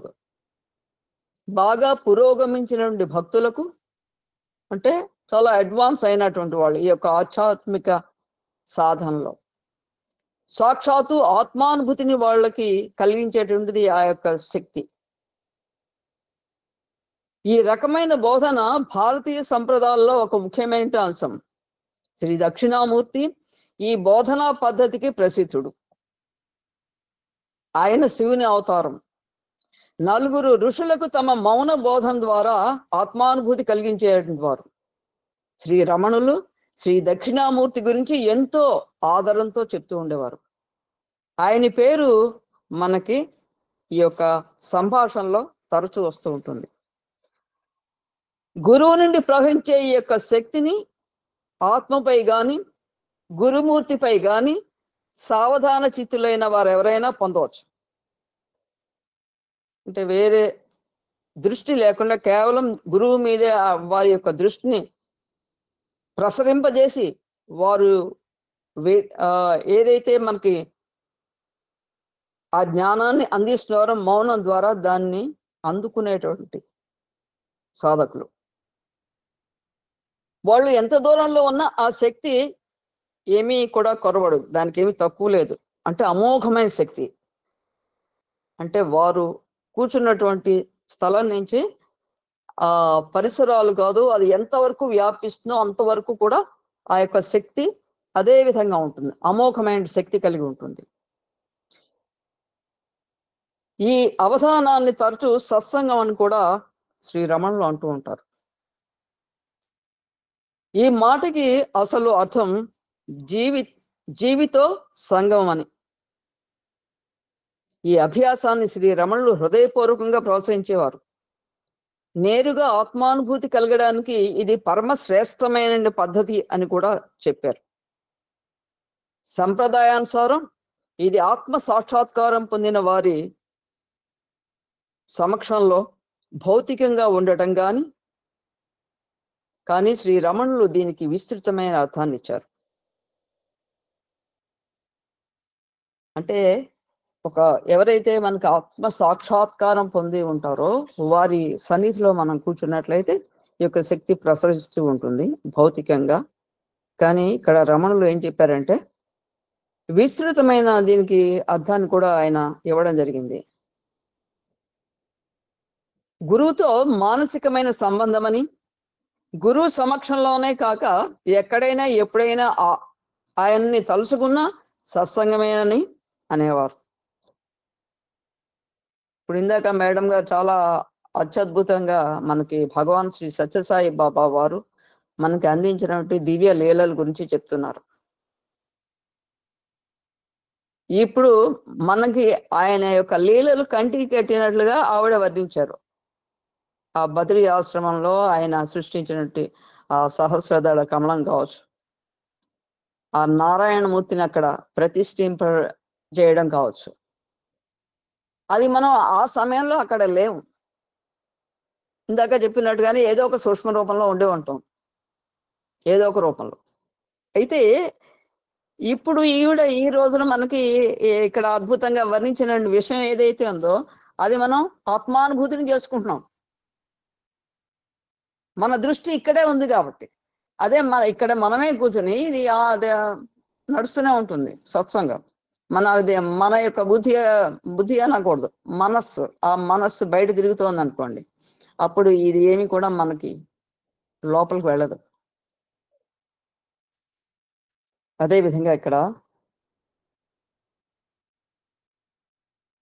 గురువు సమక్షంలోనే కాక ఎక్కడైనా ఎప్పుడైనా ఆయన తలుచుకుంటే కూడా ఆ సత్సంగమేనే అని చెప్పని రమణులు చెప్పినట్లు విధంగా సత్సంగం యొక్క శ్రేష్టతని వారు కొన్ని ఉదాహరణ రూపంలో కూడా చెప్పారు. వివిధ సందర్భాల్లో శ్రీ రమణులు గమనించిన సంస్కృత శ్లోకాలట అవి. వాటి భావాన్ని ఎంతగానో అభిమానించేవారు. వారు వాటిని తమిళంలోకి అనువదించారట. చాలా అరుదుగా అనుకుంటా ఆయన పుస్తకాలు వ్రాయడం. అంటే ఆయన దగ్గర ఉండి శిష్యులు బహుశా ఆ యొక్క వ్యాఖ్యల్ని వాళ్ళు అప్పటికప్పుడు వాళ్ళు తెలుసుకుని, వాళ్ళకి కొన్ని ఆయన చెప్పిన వాటిలో కొన్ని గుర్తు పెట్టుకుని వాళ్ళు ఒక పుస్తక రూపంలో మనకి అందించడం జరుగుతుంది. అయితే ఆ యొక్క స్వరూపం గురించి వాళ్ళు శ్రీ రమణులు ఉళ్ళదు నార్పదు అనుబంధంలో వాటిని చేర్చారు. అంటే తమిళంలో రాశారు. అది అంటే లోపల ఉండే శక్తి గురించి, అంతర్లీనమైన శక్తి గురించి. సత్సంగం వల్ల ప్రాపంచిక విషయాలతో సంబంధం తొలుగుతుంది. ఆ సంబంధం తొలగితే మనసులోని వాసనలు ధ్వంసం అవుతాయి. మానసిక అనురక్తి లేని వారు నిశ్చలమైన దానిలో లయమవుతారు. ఆ విధంగా వారికి జీవన్ముక్తి లభిస్తుంది. అట్టివారి సాంగత్యమును కాంక్షించు. ఇది ఆయన బోధనలో ఈ ఉళ్ళదు ఆర్పదు అనే ఒక అనుబంధం యొక్క ఆ వ్యాస రచనలో మనకి అందించినటువంటి విషయం. ఇంకొకటి, శ్లాఘనీయమైన ఈ పరమోత్కృష్టమైన స్థితి ఆత్మవిచారం వల్ల ఈ జన్మలోనే లభించే ఈ స్థితి సాధు సమక్షంలో, అంటే ఆత్మ సాక్షాత్కారం కలిగిన వాని సమక్షంలో హృదయంలో ఉదయిస్తుంది. అది ఎందరి ప్రబోధకుల ప్రవచనాలను విన్నా, ఎన్ని శాస్త్రాలను క్షుణ్ణంగా అభ్యసించినా, ఎన్ని సత్కార్యాలు చేసినా, ఏమి చేసినా లభించదు. అంటే ఆత్మ సాక్షాత్కారం పొందినటువంటి వారి సమక్షంలో ఈ యొక్క సాధకుడు కూర్చున్నట్లయితే నిష్ఠతోటి, నియమంతో, విశ్వాసంతో ఆ యొక్క ఆత్మ విచారం అనేది, ఆత్మబోధ అనేది అతనికి చేరుతుంది. అది మిగిలిన వాటితో దేనితోటి కూడా పోల్చదగినటువంటిది కాదు. శాస్త్రాలు కానీ ఇవి కూడా ఎన్నో కూడా చదవచ్చు, ఎంతో మంది అద్భుతమైన మూర్తుల యొక్క ప్రవచనాలు వినవచ్చు.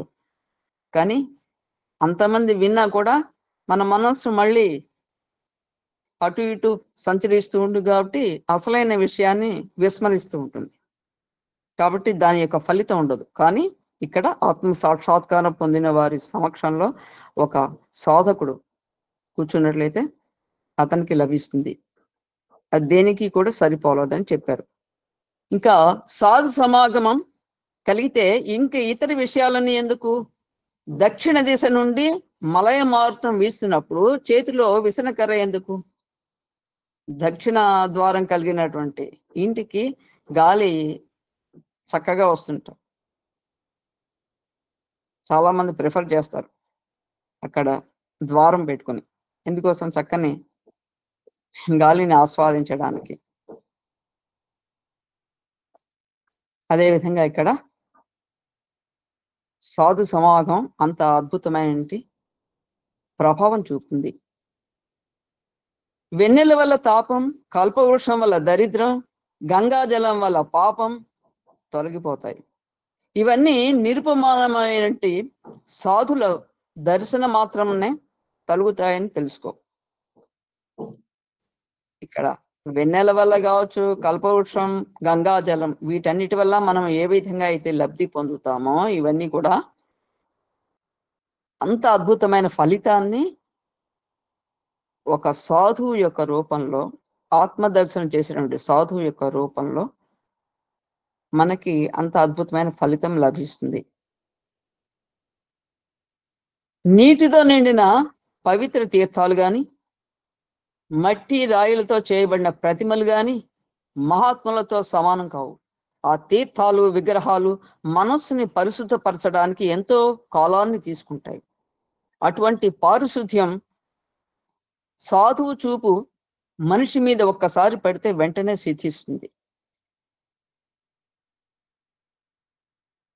ఇక్కడ పవిత్రమైనటువంటి సాధువు అని మనం గుర్తుపెట్టుకోవాలి. ఆత్మ సాక్షాత్కారం పొందినటువంటి సాధువు. కాషాయ బట్టలు వేసుకున్న వాళ్ళందరూ కూడా సాధువులు కాదు. అది మనం గమనించాల్సినటువంటిది. ఇక్కడ వివిధ రకాల ప్రశ్నలు సంధిస్తున్నారు ఈ యొక్క మౌనం ప్రకటితం జ్ఞానంపై సాధకులు. నలుగురిలోకి వెళ్ళి శ్రీ భగవాన్ సత్యం గురించి ఎందుచేత బోధించరు అడిగాడు ఒక ఆయన. అది జరగటం లేదని నీకెట్లా తెలుసు? ప్రబోధించడం అంటే వేదికనెక్కి ప్రజలను ఉద్దేశించి ఉపన్యాసాలు ఇవ్వటమా? ప్రబోధించడం అంటే జ్ఞానాన్ని తెలియజేయటం. అది మౌనం వల్లనే సాధ్యం. ఒక గంట సేపు ఒక ఉపన్యాసాన్ని విని వెళ్ళిపోతాడు ఒకడు. ఆ ఉపన్యాసం అతన్ని ఏ విధంగా ప్రభావితం చేయదు.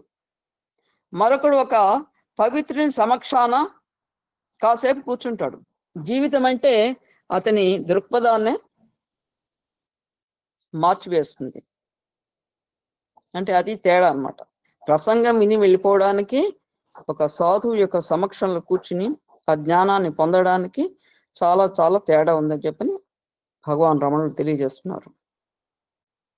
ఈ రెంటిని పోల్చి చూడు. రెంటిలోనూ ఏది ఉత్తమమైంది? ఏ ఫలితము ఇవ్వని బిగ్గరగా ప్రబోధించడమా, మౌనంగా లోపల నుండి శక్తిని ప్రసరింప చేయటమా? అయినా మాట ఎట్లా ఉదయిస్తుంది? మొదట జ్ఞానం ఉంటుంది. దీని నుండి అహంకారము, అందుండి ఆలోచన వస్తాయి. ఆలోచన వాక్కుకి దారితీస్తుంది. అంటే మూలానికి మునిమనోడు అన్నమాట వాక్కు. అందుకోసం వాక్కుని తపస్సు అని కూడా అంటూ ఉంటున్నాం. అది భగవద్గీతలో కూడా ఆ విధంగా చెప్పినట్టుంటుంది. దాన్ని ఎంతవరకు ఎంత పవిత్రంగా ఉపయోగించుకుంటే అంత మంచిది. మితంగా హితంగా. దీనికి భగవాన్ బాబా వారు అతి భాష మతిహాని, మిత భాష అతిహాయి చక్కగా సందేశం ఇచ్చారు మనకి. సరే, మాటకే అంత ప్రభావం ఉంటే మౌనం ద్వారా జరిగే ప్రబోధానికి ఇంకెంత శక్తి ఉంటుందో ఆలోచించు అని యొక్క సాధకుడికి దీని గురించి తెలియజేశారు.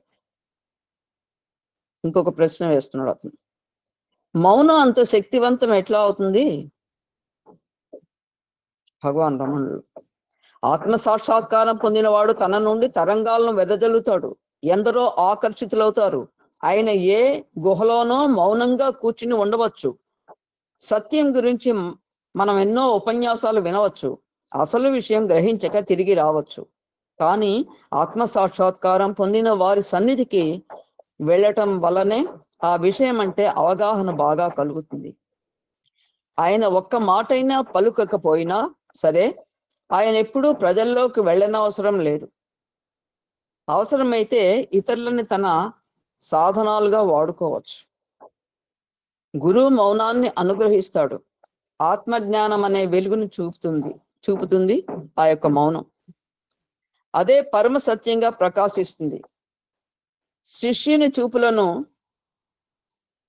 గురువు వీక్షణాలు సోకితే చాలు, మాటలు అనవసరం.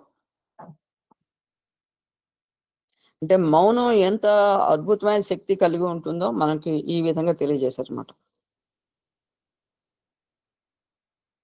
మరొక ప్రశ్న వేస్తున్నాడు ఆయన. శ్రీ భగవాన్ దీక్షనిస్తారా? భగవాన్ అన్నిటికన్నా బలమైనది, శ్రేష్టమైనది మౌన దీక్షే. శ్రీ దక్షిణామూర్తి దాన్నే పాటించారు. తాకటం వల్ల, చూపుల వల్ల ఇచ్చే దీక్ష అంతకంటే తక్కువ స్థాయిది. మౌన దీక్ష అందరి హృదయాలను పరివర్తింపజేస్తుంది. శిష్యుల దగ్గరకు రాగానే శ్రీ దక్షిణామూర్తి మౌనం వహించారు. ఉత్తమోత్తమైన దీక్ష అదే. మిగిలిన దీక్షా విధానాలన్నీ దానిలో ఉన్నాయి. మిగిలిన దీక్షల్లో కారణాది సంబంధ ఏర్పడాలి. మొదట విషయం ఉదయించాలి, ఆ తర్వాత కార్యం జరగాలి. ఈ రెండూ లేకపోతే ఒకరు రెండవ వాన్ని చూడటం గాని తాకటం గాని ఎట్లా? మౌన దీక్ష పరిపూర్ణం. చూడటం, తాకటం, ప్రబోధించడం అన్నీ ఒక దానిలో ఉన్నాయి.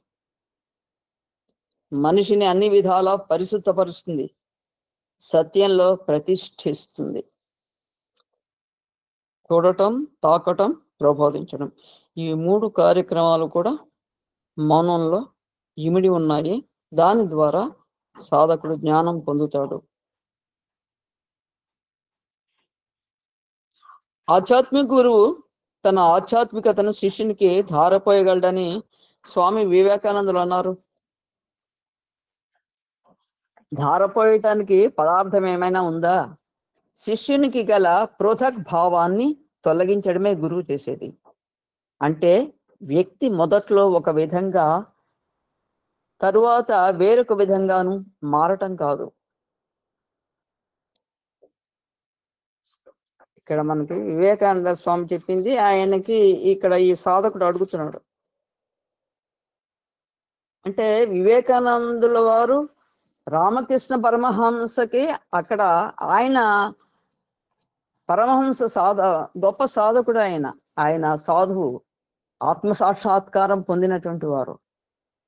ఇక్కడ ఏంటంటే తదుపరి కార్యక్రమం జరగాలనే ఉద్దేశంతో ఒక 7 ఋషులలో ఒకడు అయినటువంటి ఈ యొక్క వివేకానందుని మాత్రమే ఎంచుకున్నాడు. ఆయన కోసం వెయిట్ చేశాడు. ఆయన 54 సంవత్సరాల్లో ఆయన ఎప్పుడైతే చేరాడో ఈయన సంపాదించుకున్న ఆత్మశక్తి ఎంతనో ఒక చూపు ద్వారా ఆయనకి అందజేసేసాడు ఆయన చివరి క్షణాల్లో. దానికి కారణం ఈ వివేకానంద స్వామి ద్వారా ఈ యొక్క జ్ఞానం వెళ్లాల్సి ఉంది, ప్రపంచానికి చేరాల్సి ఉంది. దాని ద్వారా అందరూ కూడా మంచి చక్కటి ధార్మిక శక్తితోటి జీవించాల్సి ఉంటుంది. అందుకోసం ఆయన ఇవ్వడం జరిగింది. ఈ ప్రయోజనం చాలా మంది అనుభవించాలి. చాలా మంది చక్కగా ఒక మంచి జ్ఞానంతో వికసించి సమాజానికి, వారి కుటుంబానికి ఉపయోగపడాలి. దానిలో ఒక అద్భుతమైన ఆయన యొక్క ఆత్మశక్తి ఉంది కాబట్టి అది ఆయనకి అందించడం జరిగింది. అంతేగాని ఇక్కడ మామూలుగా ఎవరికి పడితే వాళ్ళకి ఇవ్వరు. అది ఈయన చెప్పినట్టుగా మన భగవాన్ రమణులు చెప్పినట్టుగా అది ఏమీ కూడా పదార్థం కాదు, ఒక పాకెట్ కాదు. ఈయన జేబులో తీసుకొచ్చి ఆయన జేబులో పెట్టడానికి. ఆ విషయాన్ని చాలా క్లియర్ గా చెప్పారు. అది హృదయ భావం తొలగించడానికి గురువు చేసేటువంటిది. ఈ యొక్క ప్రాపంచిక విషయాలపై అతని మనస్సుని మళ్లించి ఆత్మశక్తి వైపు ప్రబోధించడమే ఈ యొక్క సద్గురువు చేసేటువంటి పని. అనుగ్రహం గురువు వల్ల కలిగేదా కదా? మరొక ప్రశ్న వేశాడు. భగవంతుడు, అనుగ్రహము, గురువు అన్ని ఒకటే. మళ్ళీ ఇక్కడ అదే మనకి రీట్రేట్ చేశారు అన్నమాట. మళ్ళీ నొక్కి ఒక్కాణించారు. గురువే సద్గురువు, ఆయనే భగవంతుడు.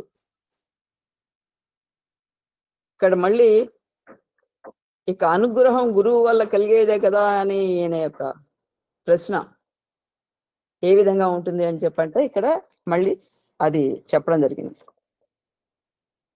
అన్నీ నిత్యమే, అన్నీ సర్వవ్యాప్తమే, ఆత్మ లోపలే ఉన్నదాయే. తన చూపుల వల్ల గురువు ఇచ్చేది కాదు. అట్లా తాను ఇవ్వగలనని ఎవరైనా అనుకుంటే అతడు గురువు అనిపించుకోవటానికే అనర్హుడు. ఎన్నో రకాల దీక్షలు ఉన్నాయని పుస్తకాల్లో చూస్తాం. అంటే చేతితో, తాకటంతో, చూపుతో వగైరా.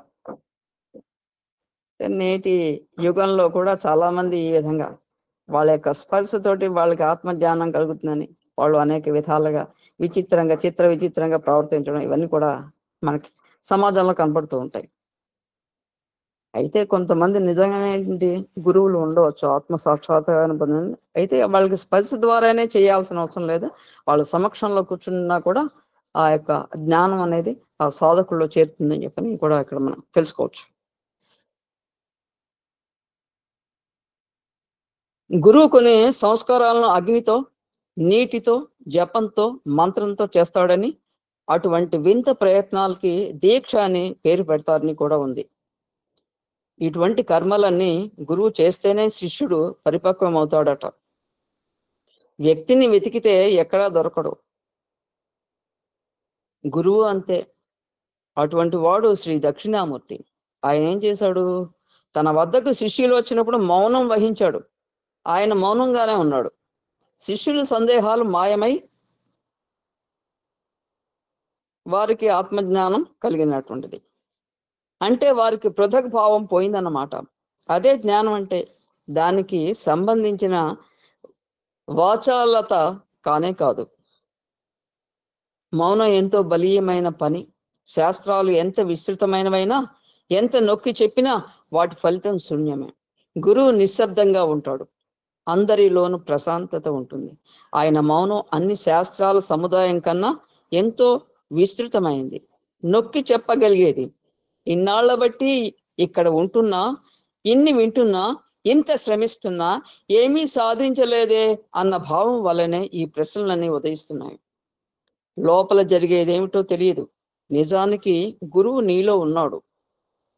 దీనికి చాలా అంటే గురువు అనుగ్రహం ఏ విధంగా కలుగుతుంది? ఆయన అడిగినటువంటి ప్రశ్నకి ఇంత చక్కగా విపులంగా భగవాన్ రమణులు తెలియజేశారు మనకి. ఆయన ఎక్కడో లేడు నాయన. ఆ అనుగ్రహం గురువు నీలో ఉన్నాడని నువ్వు భావించినట్లయితే ఎప్పుడైతే ఉంటాడో ఆయన దక్షిణామూర్తి, ఆయన నీకు బోధిస్తూనే ఉంటాడు, నువ్వు వింటలేదంతే అని చెప్పాడు. సరే, ఇంకొక ప్రశ్న వేశారు ఈయన సాధకులు. గురువు యొక్క మౌనం ఉత్తమోత్తమైన ఆధ్యాత్మిక ఎరుకని కలిగించగలదా? గురు మౌనం యొక్క శక్తిని విశదం చేసే ఒక పాత కథ ఉంది, చెప్తాను విను. తత్వరాయుడు తన గురువు స్వరూపమునందు గౌరవార్థం భరణి అనే కవిత్వ ప్రక్రియను ఒక దాన్ని తమిళంలో రచించాడు.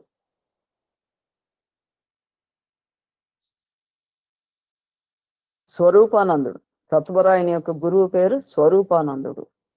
ఆయన గౌరవార్థంగా ఈ తత్వరాయుడు భరణి అనే ఒక కవిత్వాన్ని, ఒక ప్రక్రియని తమిళంలో రచించారు. కొందరు పండితులను ఆహ్వానించి ఆ రచన యొక్క విలువను తెలుపమన్నట్ట ఆయన తత్వరాయుడు. యుద్ధంలో 1000 ఏనుగులను చంపగలిగిన యోధిని గౌరవార్థమే భరణి రచింపబడాలి గాని ఒక తాపసి గౌరవార్థం కాదని ఆ పండితులు అభ్యంతరం చెప్పారు.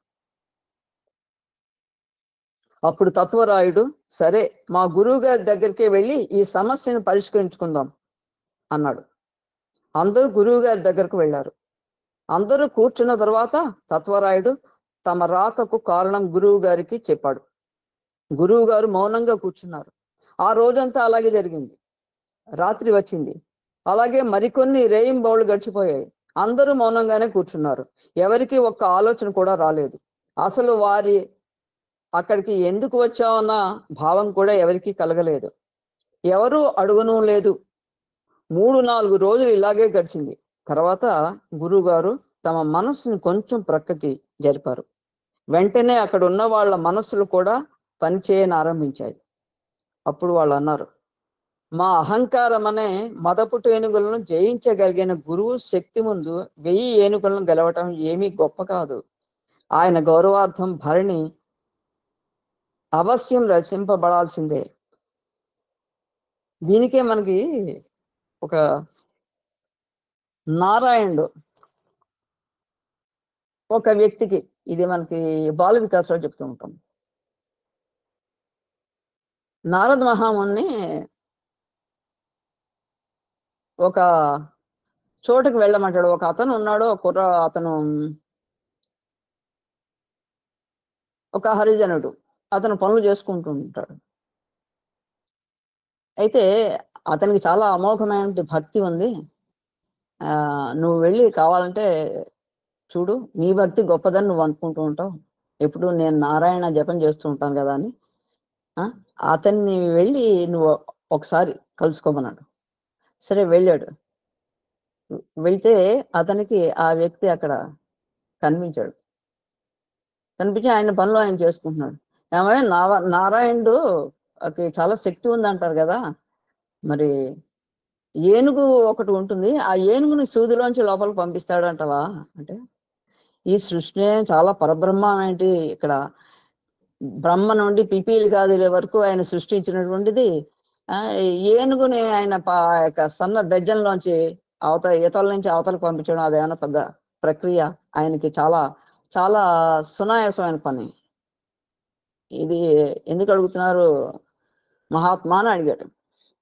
అంటే ఇక్కడ ఏంటంటే భగవంతుని మీద విశ్వాసం ఉన్నవాడికి భగవంతుడు ఏదైనా కూడా, ఆయన సర్వశక్తిమంతుడు కదా, అదే కదా చెప్తా, ఐశ్వర్యం అంటాడు భగవంతుడు ఉండేటువంటి మొదటి క్వాలిటీ. అది సర్వజ్ఞుడు, సర్వవ్యాపి, సర్వశక్తిమంతుడు, ఈ మూడు కలిగినటువంటి వాడిని భగవాన్ అని చెప్తూ ఉంటాం.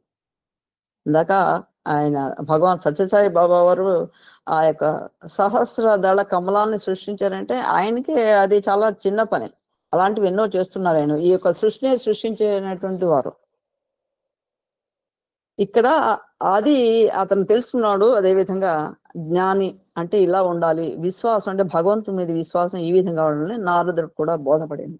సో అదేవిధంగా ఇక్కడ తత్వరాయుడు తన యొక్క గురువు యొక్క స్వరూపాన్ని గౌరవార్థం ఈ భరణి అనే ఆ యొక్క కవిత్వం ద్వారా తెలియజేయాలనుకున్నాడు ఈ యొక్క పండితులందరికీ. అది వారి యొక్క సమక్షంలోనే అందరికీ కూడా బోధపడింది గురువు ఎంత అద్భుతమైన మూర్తి అనేటటువంటిది. వాళ్ళందరూ కూడా తప్పనిసరిగా భరణి ఆవశ్యకం ఉంది అని తత్వరాయుడికి చెప్పేసి వారి యొక్క అనుమానాలకి నివృత్తి చేసుకుని వెళ్ళారు. సో ఈ కథ చెప్పారు భగవాన్ శ్రీ రమణులు.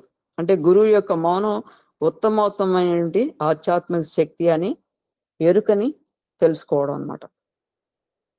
అయితే ఈ మౌన శక్తి ఎలా పనిచేస్తుందండి? ఒకరి భావాల్ని ఇంకొకరికి చెప్పడానికి భాష ఒక సాధనం మాత్రమే. భావాలు ఉదయించగానే భాష రంగంలోకి దిగుతుంది. నేను అనే భావం ఉదయించిన తర్వాతనే మిగిలిన భావాలు ఉదయిస్తాయి. కాబట్టి సంభాషణకి మూలం భావమే. ఏమీ ఆలోచించకుండా కూర్చుంటే సర్వవ్యాప్తమైన మౌనం అనే భాషతో ఇతరులను అర్థం చేసుకుంటాడు మనిషి.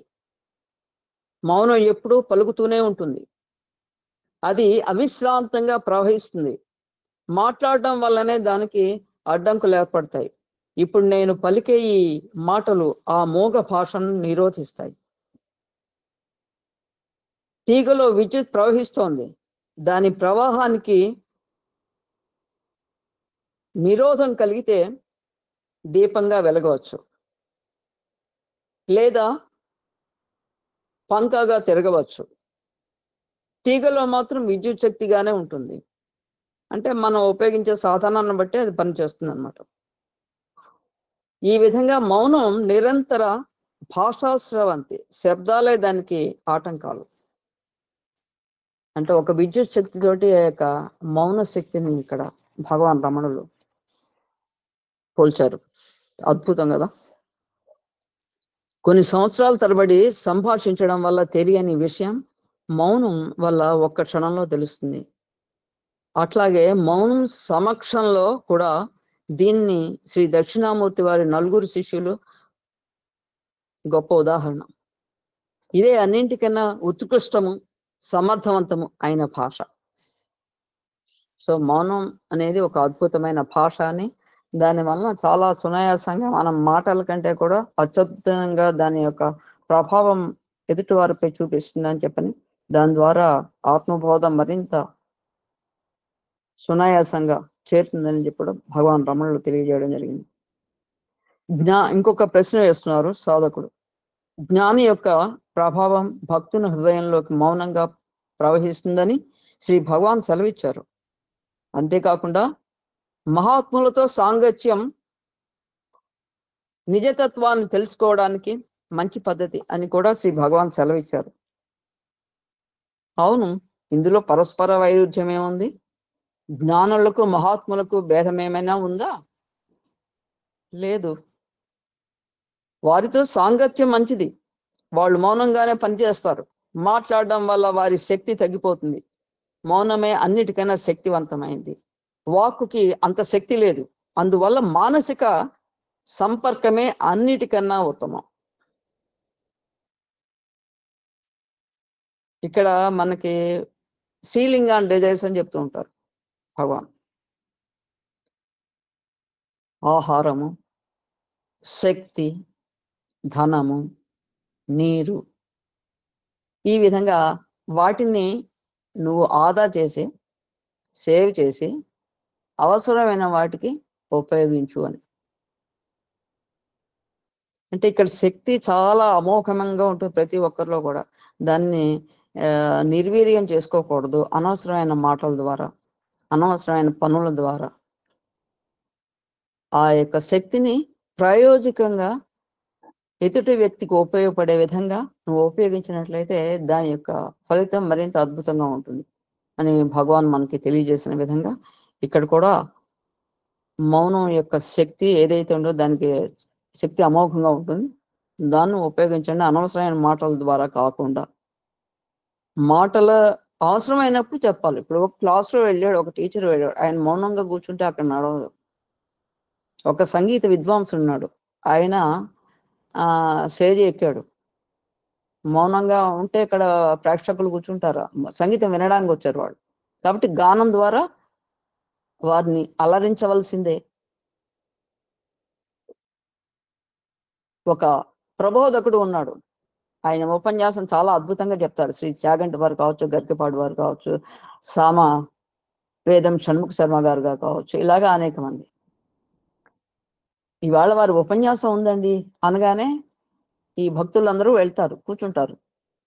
వారు ఆ యొక్క స్టేజ్ మీద మౌనంగా కూర్చున్నారు అనుకోండి, వారి బోధలు ఎలా చేస్తాయి వీళ్ళకి? వారు ఒక విషయం చెప్పాలనుకున్నారు, ఒక ఆధ్యాత్మిక విషయం కావచ్చు, మరొక ధార్మిక విషయం కావచ్చు.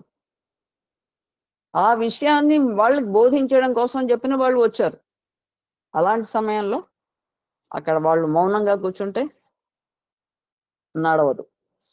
అలాంటప్పుడు వాళ్ళు ఎందుకండి అక్కడ, మనం ఎందుకండి వెళ్ళడం అని చెప్పని మనలాంటి వారందరూ కూడా అనుకుంటుంటాం. కాబట్టి ఇక్కడ ఈయన చెప్పేటటువంటి విషయం వేరు. ఇక్కడ ఏంటంటే మనకి ఆ మౌనం యొక్క అద్భుతమైన శక్తి ఏదైతే ఉంటుందో ఆ శక్తిని ఆధ్యాత్మిక సాధన వైపు పురోగమించే విధంగా, ఆ యొక్క ఆత్మశక్తిని తెలుసుకోవడానికి దానికి మాటలు అవసరం లేదు అనే విధంగా ఇక్కడ మనకి భగవాన్ రమణులు బోధిస్తున్నారు. జ్ఞాని యొక్క భౌతిక కాయం లయమైపోయిన తర్వాత కూడా ఇలాగే ఉంటుందా, లేక ఆయన భౌతిక కాయంతో ఉన్నంత వరకే ఇది వర్తిస్తుందా? గురువు భౌతిక రూపం కాదు, అందువల్ల గురువు భౌతిక కాయం మాయమైపోయిన తర్వాత కూడా సంపర్కం నిలుస్తుంది. గురువు పోయిన తర్వాత మరొక గురువుని ఆశ్రయించవచ్చు. అయినా అందరు గురువులు ఒకటే, నీకు కనబడే రూపం మాత్రం ఎవరు కారు. మానసిక సంపర్కమే అన్నిటికన్నా ఉత్తమం. ఇక్కడ భగవాన్ శ్రీ సత్యసాయి బాబా వారినే మనం తీసుకున్నాం. ఆయన వెళ్ళిపోయి సుమారుగా, అంటే ఈ శరీరాన్ని చాలించి సుమారుగా 15 సంవత్సరాలు అవుతుంది. మరి ఆ 15 సంవత్సరాలు అయిపోయింది కదా అని సాయి కార్యక్రమాలన్నీ ఆగిపోయాయా? ఆయన బోధనలన్నీ ఆగిపోయాయా? ఈ యొక్క సత్సంగం మనం చెప్పుకుంటున్నాం, మనం 5 సంవత్సరాలు అవుతుంది. అహం సత్యబోధక ఆగిపోలేదే.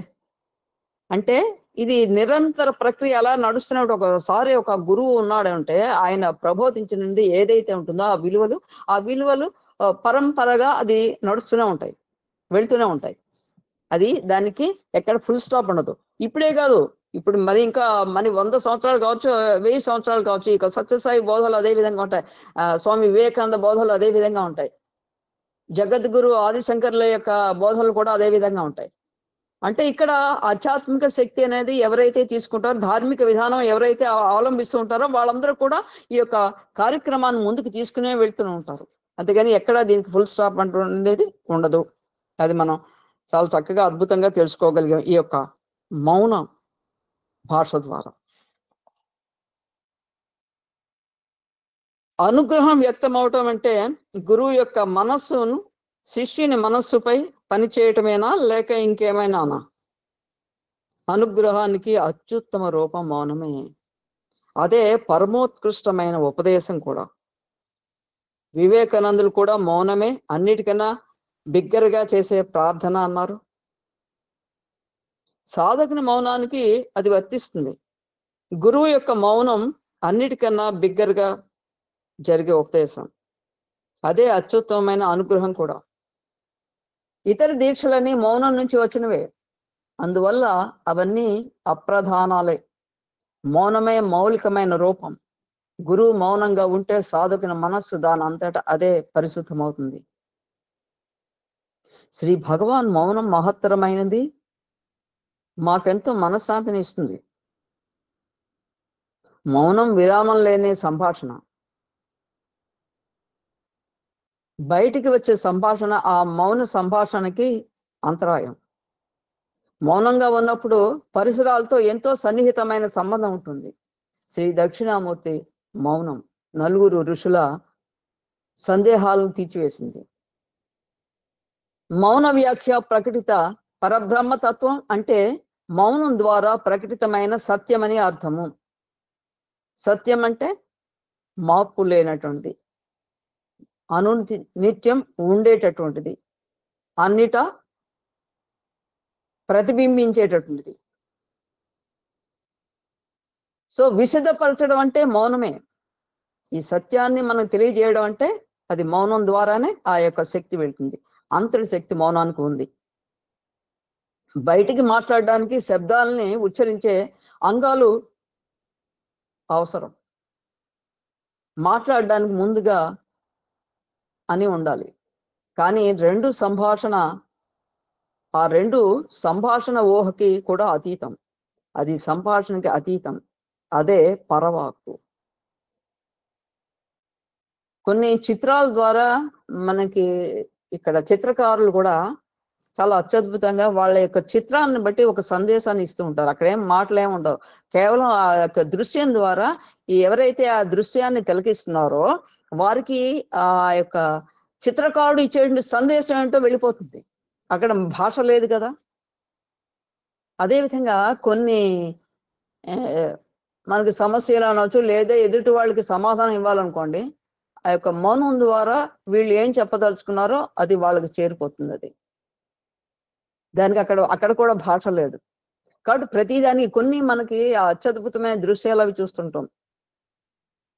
ఆ యొక్క ఆత్మానుభూతిని మనం పొందుతాం తప్పితే దానికి అక్కడ భాష అవసరం లేదు. సో ఈ విధంగా ఎప్పుడైతే ఉందో మనం ఆ యొక్క ఆత్మశక్తిని గ్రహించడానికి అక్కడ భాష దేనికి భాష అవసరం లేదు. అయితే ఈ మౌనం వల్ల అందరికీ లాభం ఉంటుందా? మౌనమే అసలైన ఉపదేశం. అది పరిపూర్ణమైన ఉపదేశం. ఎంతో పురోగమించిన సాధకునికే అది తగినది. ఇతరులు దాని నుండి స్ఫూర్తిని పొందలేరు. అందువల్లనే వారికి సత్యం గురించి విశదీకరించడానికి మాటలు అవసరం. ఇందాక చెప్పారు చూడండి MLN గారు, తేలికి పాముకి ఒకే రకమైన మందు ఉండదు అని. అదే ఇక్కడ చెప్తున్నాడు. ఏం పరిపూర్ణమైన జ్ఞానం పొందినటువంటి సాధకుడికి అక్కడ మౌనం చాలా చక్కగా పనిచేస్తుంది. ఇక్కడ మిడిమిడి జ్ఞానంతో ఆయన ఏదైనా చెప్తేనే మనం విందాం, తర్వాత ఏం చెప్తారో ఆయన చెప్పింది మనం చేయలేమండి. ఏదైతే హాఫ్ నాలెడ్జ్ అంటూ ఉంటాం కదా మనం, అలాంటి సగం మిడిమిడి జ్ఞానం ఉన్నటువంటి సాధకుడికి అక్కడ మౌనం భాష ద్వారా అక్కడ వాళ్ళు ఏమి లబ్ధి పొందరు. ఇది డిఫరెన్స్ అని చెప్పారు. ఒక అత్యద్భుతమైన శక్తి పొందినట్టు, ఆధ్యాత్మిక శక్తి పొందినట్టు ఒక సాధకుడికి, ఒక సామాన్యుడికి అంటే ఎలిమెంటరీ స్టేజ్ లో ఉన్నటువంటి వాడికి మౌనం ఒకే రకంగా పనిచేయదు. ఇక్కడ ఆయన చాలా స్పష్టంగా తెలియజేశారు. అయితే ఇక్కడ మౌనమే అసలైన ఉపదేశం, దాని పరిపూర్ణమైన ఉపదేశం కూడా. అది ఎంతో పురోగమించిన సాధకునికి అది తగినటువంటిది. ఇతరులు దాని నుండి పూర్తిగా స్ఫూర్తిని పొందలేరు. అందువల్లనే వారికి సత్యం గురించి విశదీకరించడం అనికి మాటలు చాలా అవసరం. సత్యం వాక్కుకి అతీతం. దాన్ని విశ్లేషించలేం, మహా అయితే సూచించగలం అంతే. ఇక్కడ మనకి ఆత్మస్వరూపం అయ్యా, మనం దివ్యాత్మ స్వరూపులారా అని చెప్పిన మనల్ని సంబోధించాడంటే, పరమాత్మ బంగారు అన్నారంటే ఆ యొక్క విలువ కలిగినటువంటి వాడు నాయనా నువ్వు అని.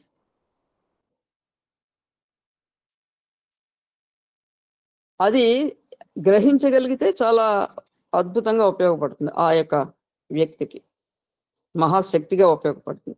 ఎప్పుడైతే గ్రహించలేదో నన్ను బంగారు ఉన్నారు స్వామి అంటాడో ఆయన చేసేవంటి ఇత్తడి పనులు చేసుకుంటూ పోతాడు.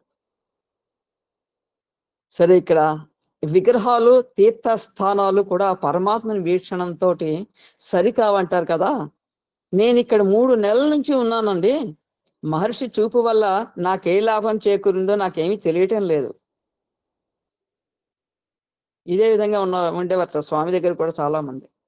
నాకేమి లాభం కలగలేదు, ఆయన ఏమి నాకు ఇంటర్వ్యూ ఇవ్వలేదని చెప్పి అనుకునేవాళ్ళు చాలా మంది. అయితే ఇక్కడ మనకు ఒక చిన్న ఎగ్జాంపుల్ చెప్పచ్చు. స్వామి నన్ను చూడలేదు, స్వామి నాతో దగ్గరికి రాలేదు, నాకేమి ఇంటర్వ్యూ ఇవ్వలేదు, ఇలాంటివి అనుకుంటూ ఉంటాం కదా సాధారణంగా. అదే అయితే 2 వ్యక్తులు, ఒక తల్లిని ఒక కుమారుడు వెళ్తున్నారు. అయితే వెళ్తుంటే, అరే ఇవాళ నాకు స్వామి దగ్గర నుంచి విభూతి తీసుకోవాలి, ఏమీ కూడా అది నాకు లభించలేదు అని చెప్పని ఆ తల్లి బాధపడుతుంటే ఆ కుమారుడు అన్నట్టు, ఇదంతా కూడా స్వామిని అడిగాడిన ప్రదేశం కదా, ఇక్కడ నడిచేది కదా స్వామి, జస్ట్ ఆ యొక్క భూమి మీద ఉండే యొక్క ఏదైతే ఉందో ఆ ధూళి కొంచెం నువ్వు తీసుకుని విభూతిగా ధరించమని చెప్పాడు. అది బాగా అద్భుతంగా పనిచేస్తుంది.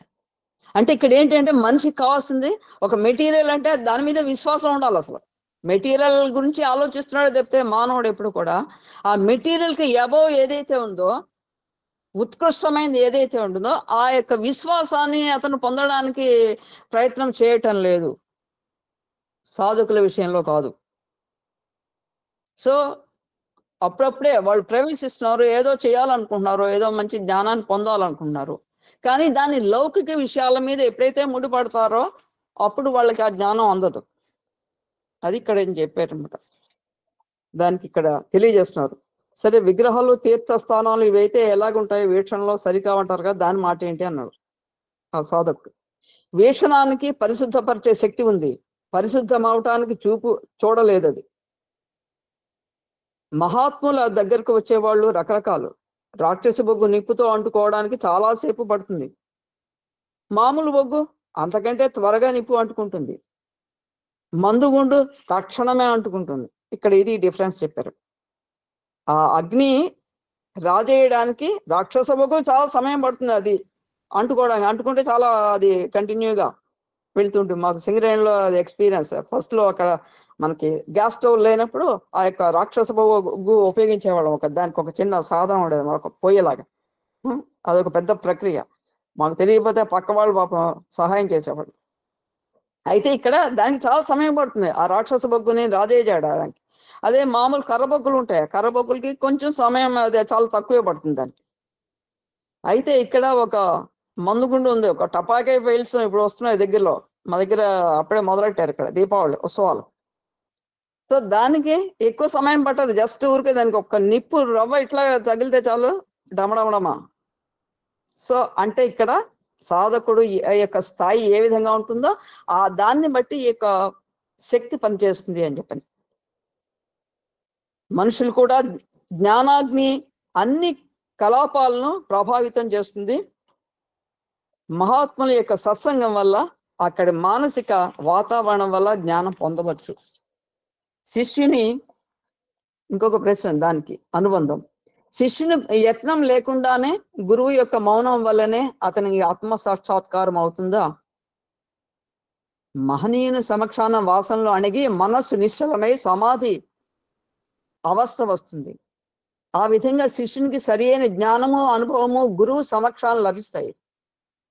అందులో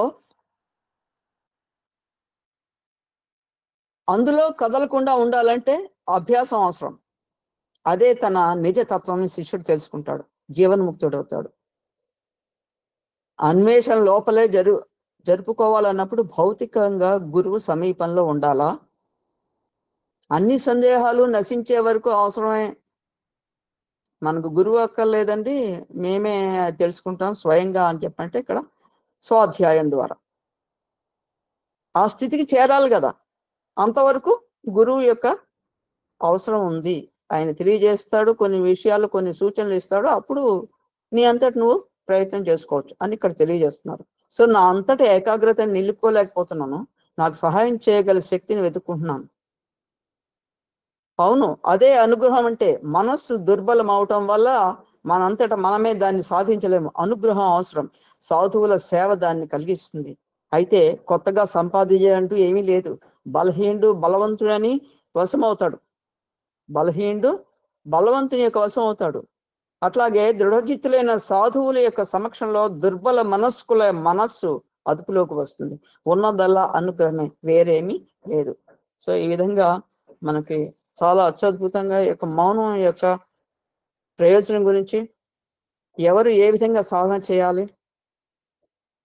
ఏ విధంగా సాధన చేస్తే దాన్ని సత్సంగం అంటాం అంటే సత్యంతో సంగమించడం. ఏమిటా సత్యం? ఆత్మ. అదే సత్సంగం. కాబట్టి దాన్ని గురువు ద్వారా పొందాలనుకుంటున్నావా, లేదా నీ అంతటి నువ్వు పొందాలనుకోండి, నీ యొక్క స్థాయి ఏమిటి, ఈ విషయాలన్నీ కూడా తెలుసుకోమని చెప్పి భగవాన్ రమణులు చాలా అత్యద్భుతంగా ఈ యొక్క ఏంటి ఆ పుస్తకం,